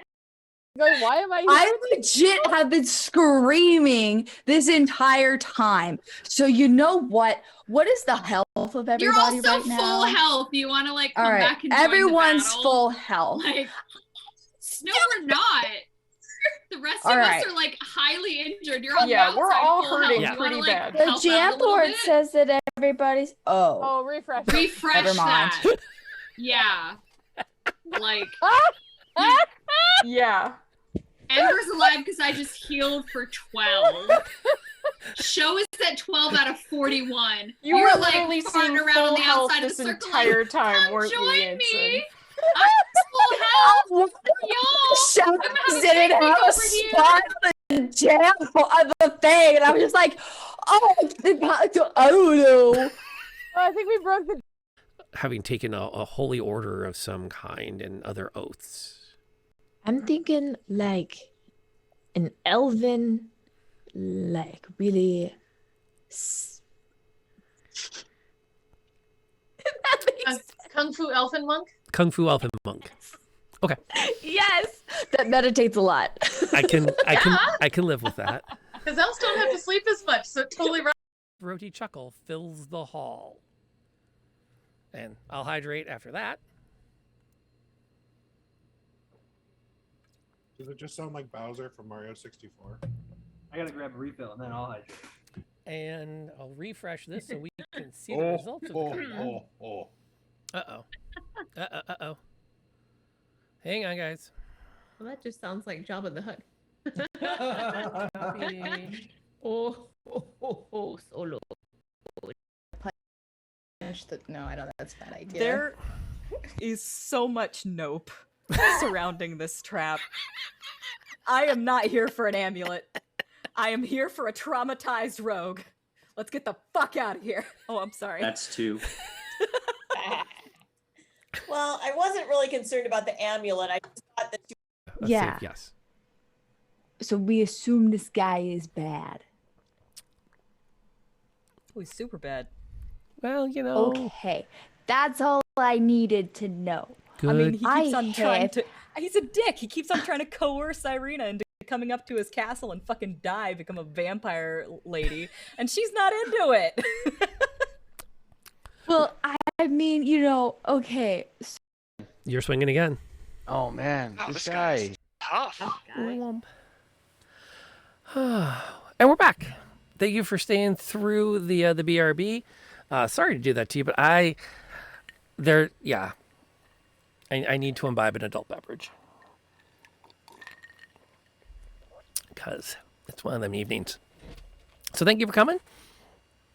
When we last left our, if you haven't, we don't get to play very often, but if you follow me on Twitter, I'll make sure you'll know when they're coming. The Candlekeep Adventures were really meant to be a lightweight, hey, let's just get together every week and kind of play through this book that just came out back in March. And they are a lot of fun as far as storyline goes and characters. And we've had a couple of original campaigns, story arcs we followed. And it kind of blows my mind at how much we've done with a published adventure series that's not even really a collection of connected adventures. We just sort of like made them connected and it worked. Is it a ship if it's real? Yes. It is still, you are still hoping for a relationship. And so it totally checks out. Some somewhat belated to thank yous to Danoodle and Dan and Frizzle and Andy. I think I started to thank you, Dan, for joining the community and being here for future streams. And again, Wolfenstinger, if you are still here, thank you again for those gift subs. Like I said, they help keep the lights on. They make everything we do here work. So, that all said, you have successfully kept Sam from being a spider snack. You've rescued somebody from the spiders and have her stabilized. Is she poisoned? Probably. But it's not something you can treat in this moment. It does create a bit of a question. You've got 1 out of 3 kids. What do you do? Still get the other 2. Where should we put her? Should we hide her under rubble? Good idea. We can do that. Would There's the- shelving units over here. We'll just build a little tent thing. Sam, Ooh. I can make an alarm Ooh, to how do go you make an over her alarm? rubble. Fancy. I don't take too long though, because I think if she looks that bad, the other two are not going to look much better. Yeah. Except maybe the fridge, because there's more of him.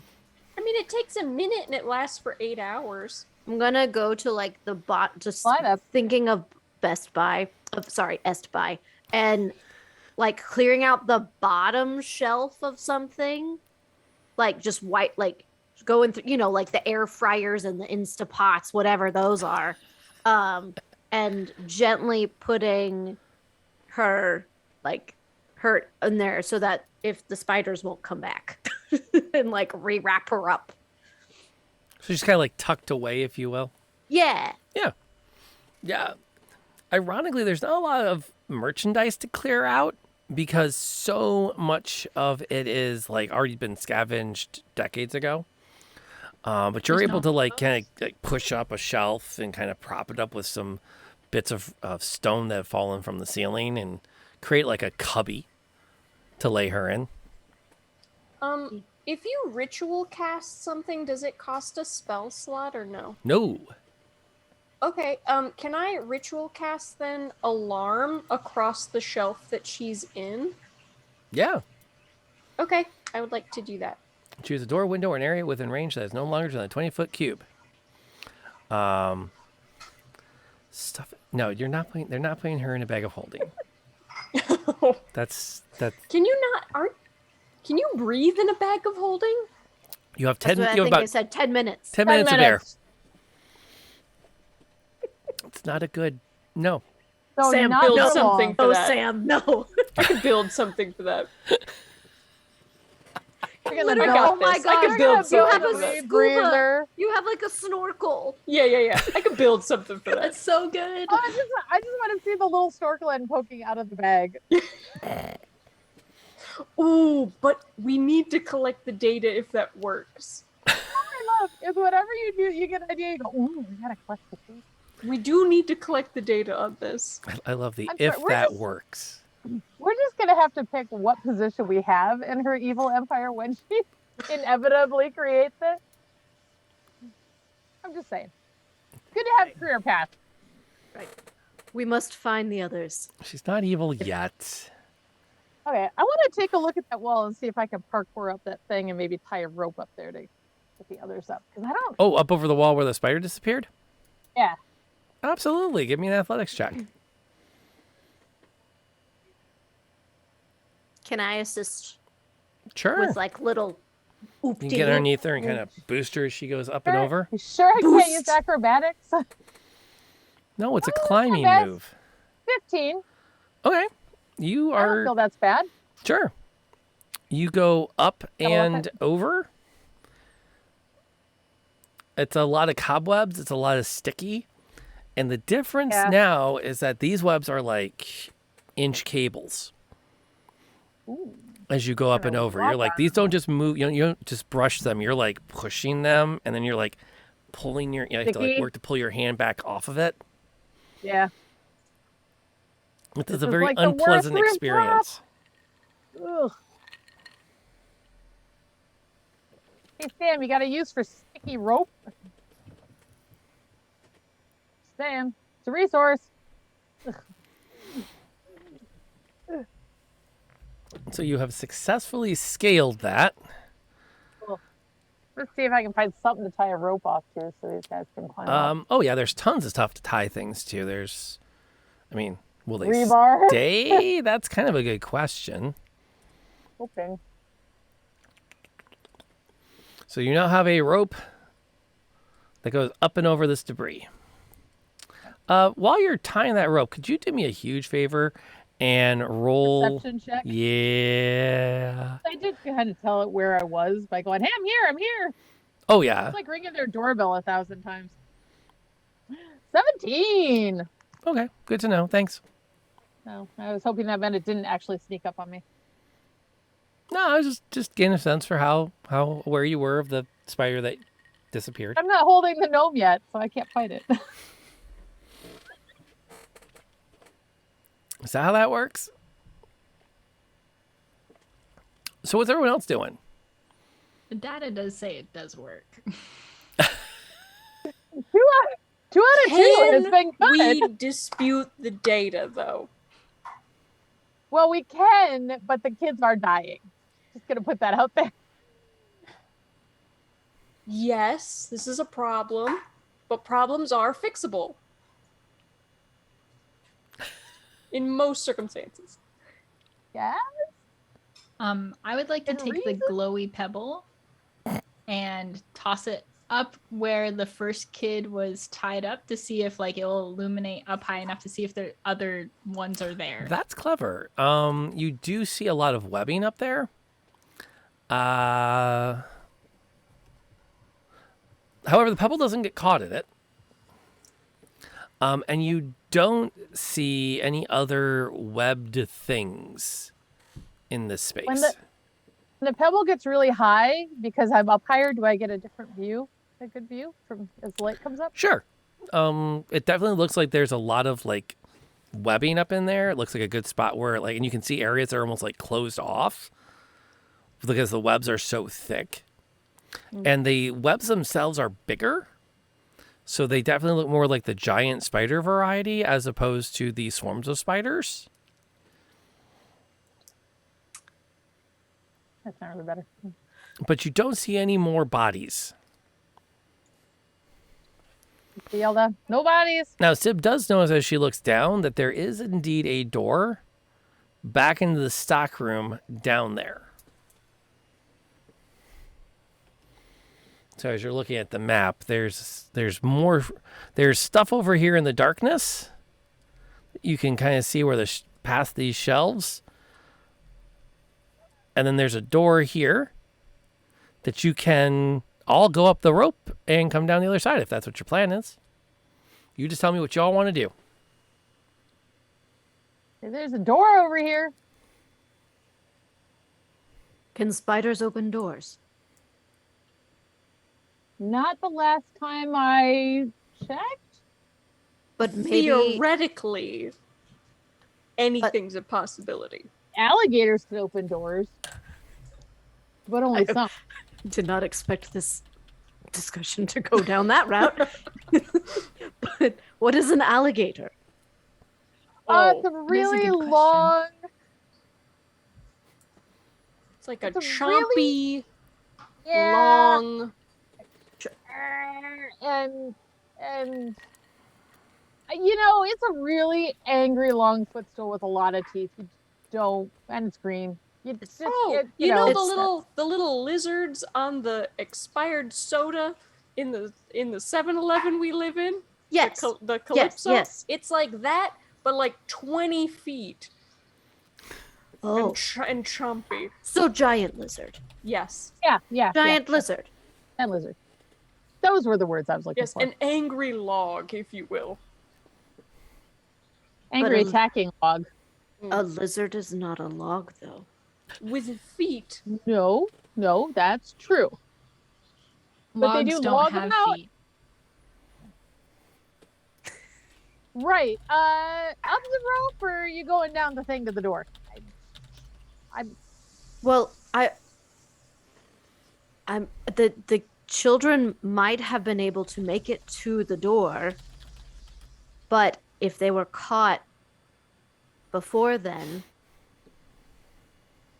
would they? I don't know if they would be down there. I don't know. I kind of think up where the spiders are, because that's where you want your lunch. But that's just. But I think the maybe kids got snatched. All the evidence is pointing to the kids got snatched and then stashed away around here. I mean, we could check out the door too, you know. Well, Sib, from where you see, does it look like we could come around to the door if we go around? Yeah, it did look like that, right, Rob? Isn't that what we decided? Yes. Yes, you can get around to the door. I'd also like to use this opportunity to look behind me. I think that would be a good plan. At the moment, there's nothing there. Katie, you and I can walk around and meet them on the other side. You cannot be distracted by anything. No. I am fully focused on if a spider can open a door. This is the data now. Fair enough. Is that the data or is that the question? Ooh. Because this is the data. I'll start walking answers. around. Yeah, I think so. You know, you should just grab the gnome with you because you know how she is. I'll just gently like drag her behind me. As we're walking, I'm like, theoretically. Oh, hey, Reflector. Glad to have you hanging out tonight.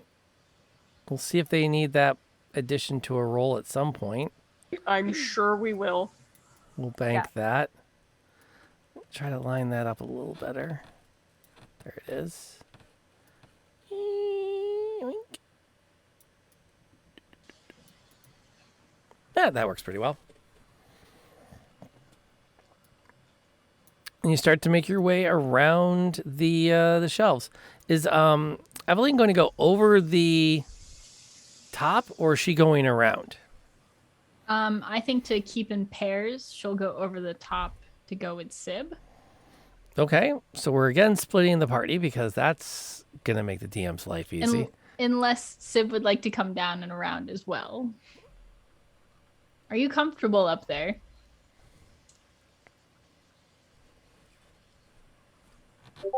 She's on mute though.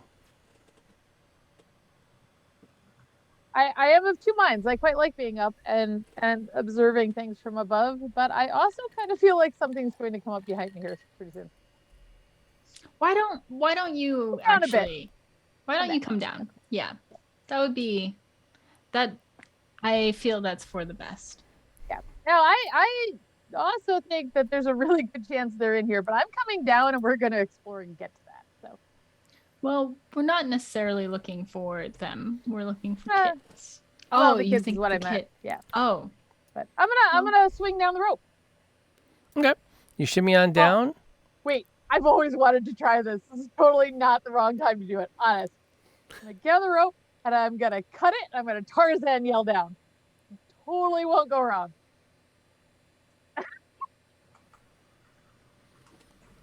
or I could just climb down the rope. No, you can Tarzan and yell your way down.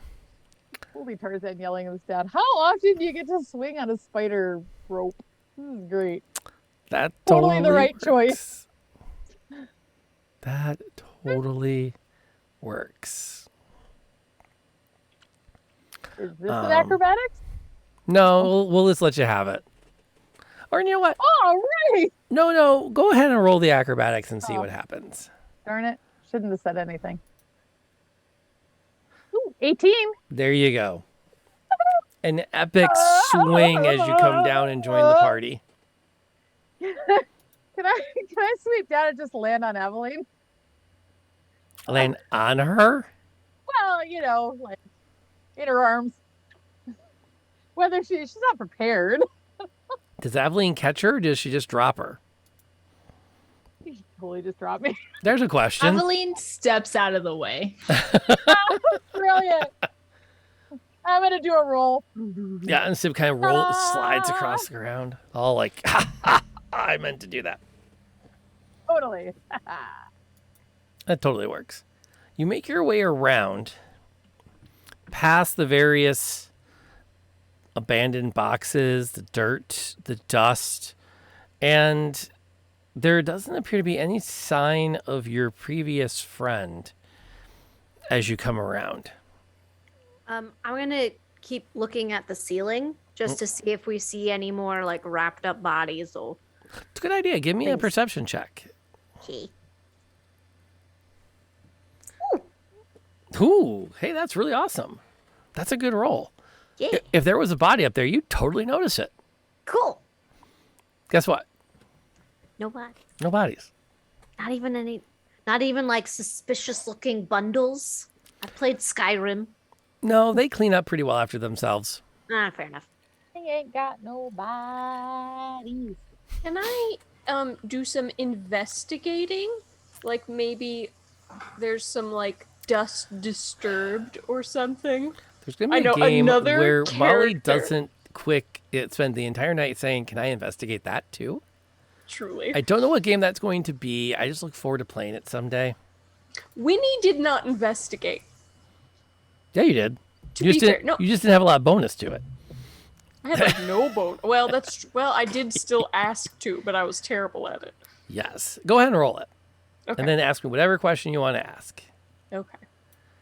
No, let's do this. Oh, not bad. That's better. Oh, not bad. What would you like 21? to know? With a 21, you ask me anything. I would like to see where the dust has been most recently disturbed, like paths of the spiders, most frequent paths of the spiders. Like dragging of maybe cocoons, something like that. That's a good question. As you start to look around, you start to see different pathways on the webs, and you can definitely pick up a pattern where the webs up over this, what could be the abandoned restrooms, are more like designed defensively. Like to like ward off people coming through or creatures coming through that area.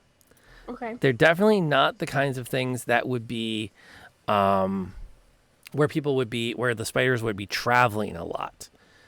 The more you look, you can see that there's a lot of funneling towards that one hole at the top of the wall where you came in. Which means that whatever's in this back room is probably where they ended up. The back room is where the white circle, half circle is? Yeah, where that's the door. So I would assume that they're probably putting things in there for safekeeping. Seems like it. It's nice, far away from everything, walled off. And the webbing pattern is consistent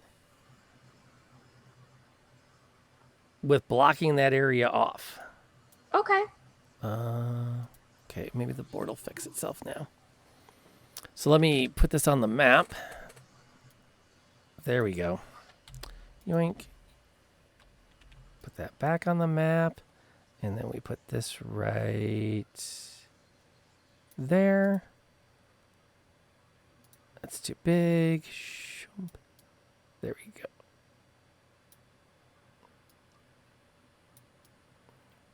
He said stretching it out to make it look right.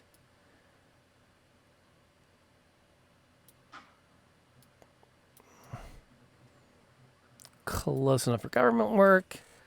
And then we'll put that back out for everybody else to see. Yoink. So you make your way over to that door. It's actually not locked or even fully closed. Aveline throws her shoulder against it and the door bursts open. What are we using for light again? As we go back into the storeroom of this abandoned store? I think I got the torch free, didn't I? You did. Did you want to relight it? Yeah, I do. You relight the torch so you can see around, and the shadows that are cast are long. Most of the walls are covered in webs. The shelves have been cleared out ages ago. Whatever plastics or electronics once sat on them, long scavenged for any potential parts or repurposing. Sorry, Sam. Well, this has not been a total disappointment. I did get 4 doodads and 6 springs, so... Do you need more shelving? No. Katie We said don't if I... need any more shelves. Katie said if I bring more shelving home, it has to go outside, so... No, I said you had to carry it if you bring any more shelves. And I can't. Maybe the children's, if they have shelving for children. Ooh, let's look for the big child. You start to work your way back through, and you can see, hanging on the ceiling, 2 large bundles at the edge of this massive web.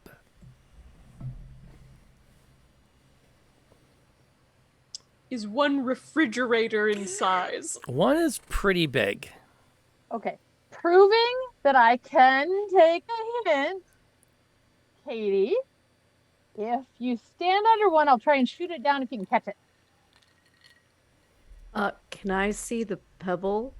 Where did we throw the pebble? Where is the pebble currently? Well, Aveline threw it up and then Aveline it came hands it back down over. again. So there's the pebble. I can't. Are we playing a game of Where's the Pebble? That's wrong. Ba-dum-bum. Because I'd like to move throw the pebble towards that corner Yeah. Okay, to you illuminate that space. okay. Totally drop that pebble right there. And it lights up. The web takes up almost the entire space. It's massive. And you can see at least 4 full skeletons in the web. Massive as in also like thick web, like big spider web. Yeah. Yeah, okay. I think this is a good point to remind people that I said giant spiders when we came in. I just want to say that sometimes I'm right. Just want to put that out there. Definitely Thank you for listening. like bigger spiders. That is true. I guess Katie is gonna try. Oh, this is such a great idea. Going to the one that is on the left. Okay. Gotcha. She's standing underneath it. Yup. Okay, Ooh. so Sib's going to set up her shot. What are Aveline and Sam doing? Is there like a DVD or something on the ground? Something I could pick up. Sure. Okay, I'd like to pick that up and use one of my 3 magical tinkerings to make a static visual effect of the plumpest child. Just a juicy, plump child holding a lollipop, and just toss it near the webbing to entice the spider to go look at that child. It's just a static visual effect, so it's just like a kid with a propeller hat holding a lollipop, very big, round, just But doe-eyed. it's only as big as the DVD. It's on the surface. Sure, that's fine. Spiders aren't smart. I hope. Okay. Wait, is it... So what... I didn't see how big you could make the visual object. It's a the effect can be a picture up to 25 words of text. So I'm guessing it's like you put it on the surface like a painting kind of thing. Oh. It's not it's not project illusion. Oh. Jesse's still in Sweden, Cootie. Sacrifice the fake child. Yes, the best children to sacrifice are the fake ones. It's just words of text that says plump child with propeller hat. Maybe you can read. We're banking that Okay, the spider can the read smart common. I respect spider, this. I respect this. That's Lots of weird things have happened since that last episode of Convergence. You never know what they've learned to do. Open doors. something like that. Okay. I'll still do that, I guess. Okay, Maybe and where are you? spiders aren't intelligent. Okay, so you're gonna set up here, and then where are you gonna chuck it? Like Back into the web? Kind of like trying to get it as close to where the skeletons are as possible. Okay, no problem. So it lands up there in the web. Where's Aveline during this? I think she is inching close to Katie because she feels like this is not a good idea, and she has her greatsword ready to just like not necessarily out, but like she's ready to grab it very quickly for when the spider comes. But she does want to draw the spider out a little bit. Okay. Thank you, Katie, for being bait. She's right there. Yes, we hope spiders aren't intelligent. Well, and by the way, Beach Mel, welcome aboard. Glad to have you hanging out and join the community. As you get into position, you start to hear a clacking sound. Oh, we have art. We have art from behind you. We have multiple art. Your beautiful art. Beautiful art. And you watch as a massive spider, larger than even the giant ones that we saw before, descends from the ceiling in the hallway. None of us saw that. Am I correct that that would be behind us? Yeah. Sib turns around to see as it starts to lower itself down, spin around on its web, and clack its mandibles at you. Mandibles at you. There we go. Found the word. It's late. I've already got the. Which means next time we play, we're going to roll for initiative. Oh, good cliffhanger. Yes, you. very good cliffhanger. Thank you. Works out perfectly. Did Works work out out well. perfectly. Turn it. The really bad news is because of parent-teacher conferences being on a Wednesday this year, it'll be 2 weeks before we get to find out what happens in this potential combat. Oh no! But we'll see what happens. You want to clarify a point though before we go on? What? Do I have my bow out already? Absolutely. Okay. Trying to figure out if I had the bow or the torch, or if I'm just standing here like. I'm ready to catch it. 2 weeks. You're good. All right. Thank you. Not bad first session. I feel pretty good. But yeah, I think this is a good spot to stop on. We're 9:45. We usually wrap up around 10 o'clock. There's no way we're going to resolve a combat with what we're up against in 15 minutes. And I wouldn't want to. I believe combat should be fun and dynamic and exciting, not just a quick, let's see if we can knock the sucker out. Because if that's what we're doing, then we don't need to actually do it. Absolutely. So we hope to have you here, and thank you for that, Lone and Savage, for hanging out here. It's always good to have people hanging out with us when we play this. I like to think of running a game on stream and like running a game at a convention where we don't discourage people from wandering up to the table and listening and kibitzing, and sometimes turn around and going, yeah, that's a good idea.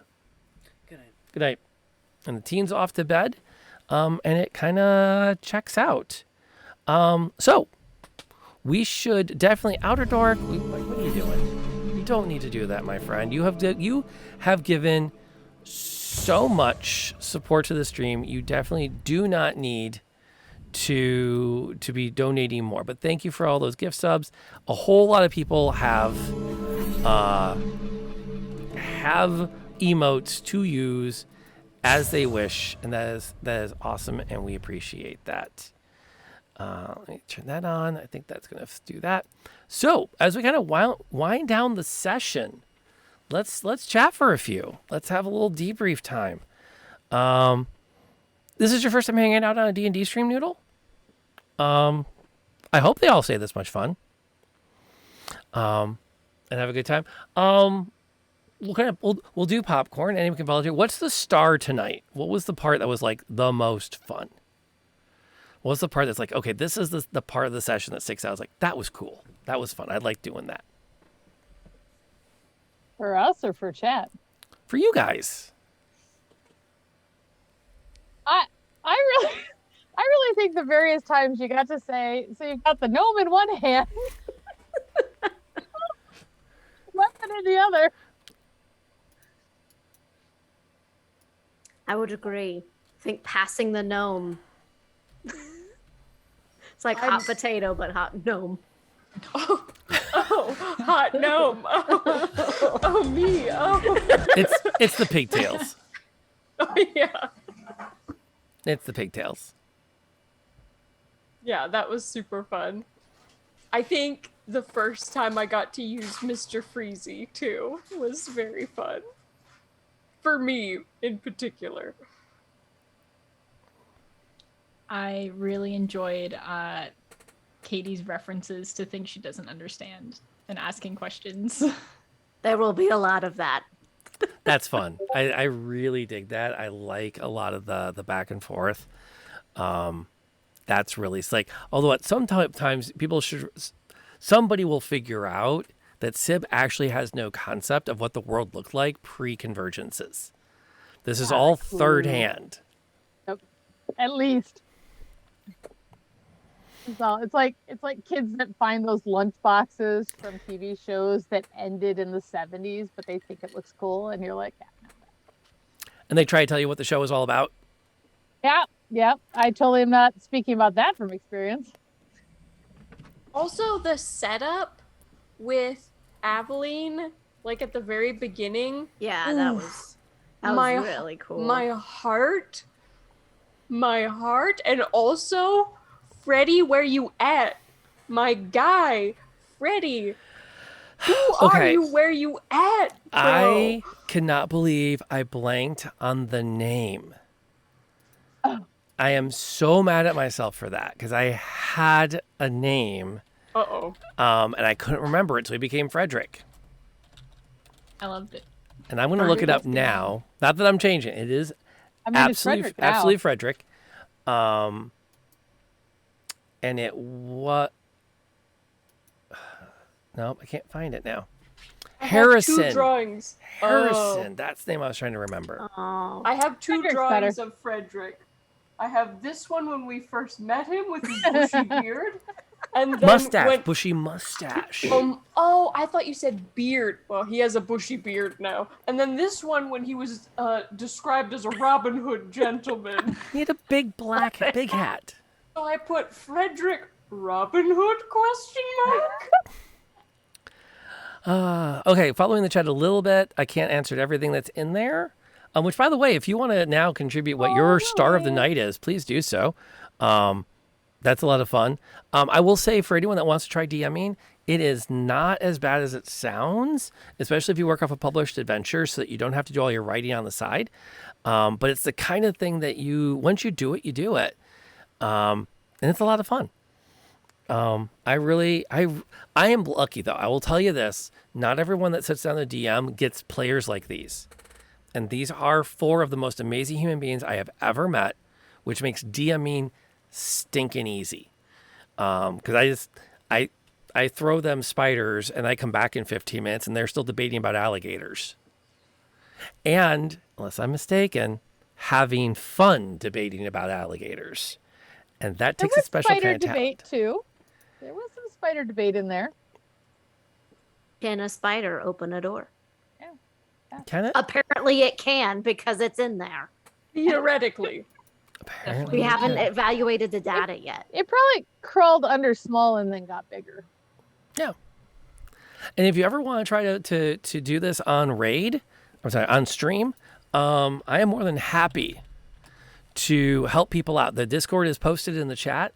Come on by, ask, just let's talk about it. I love helping people figure out what they're doing.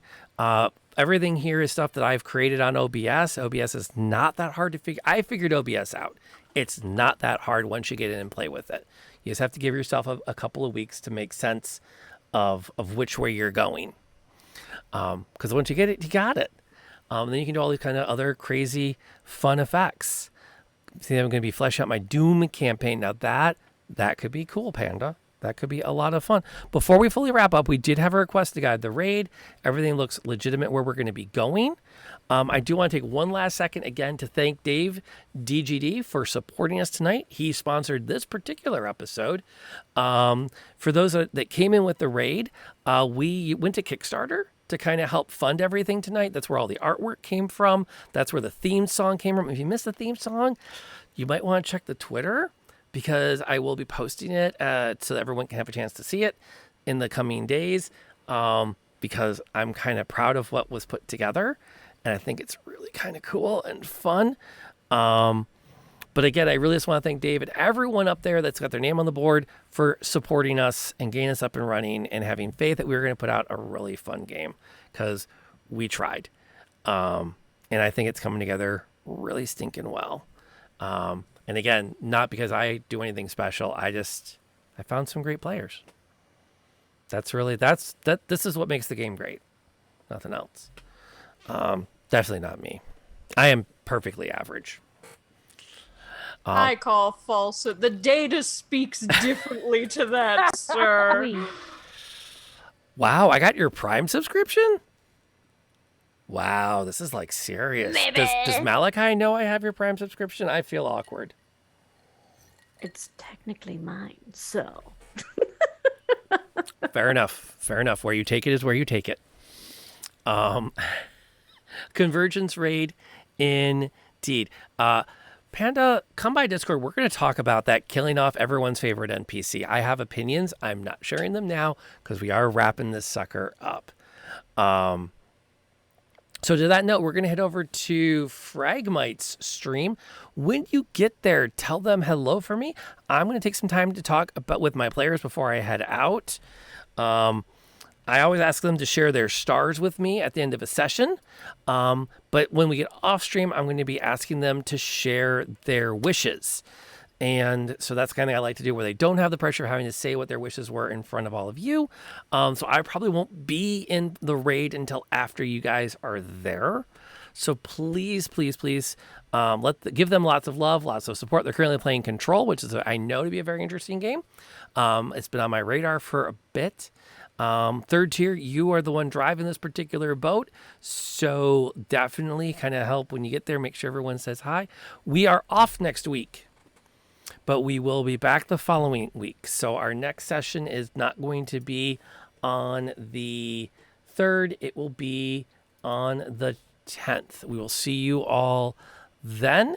3rd, you're driving this one, whatever raid message you want. Yeah, that's the Convergence raid. It could be a lot of fun. And we'll see y'all back here on the 10th.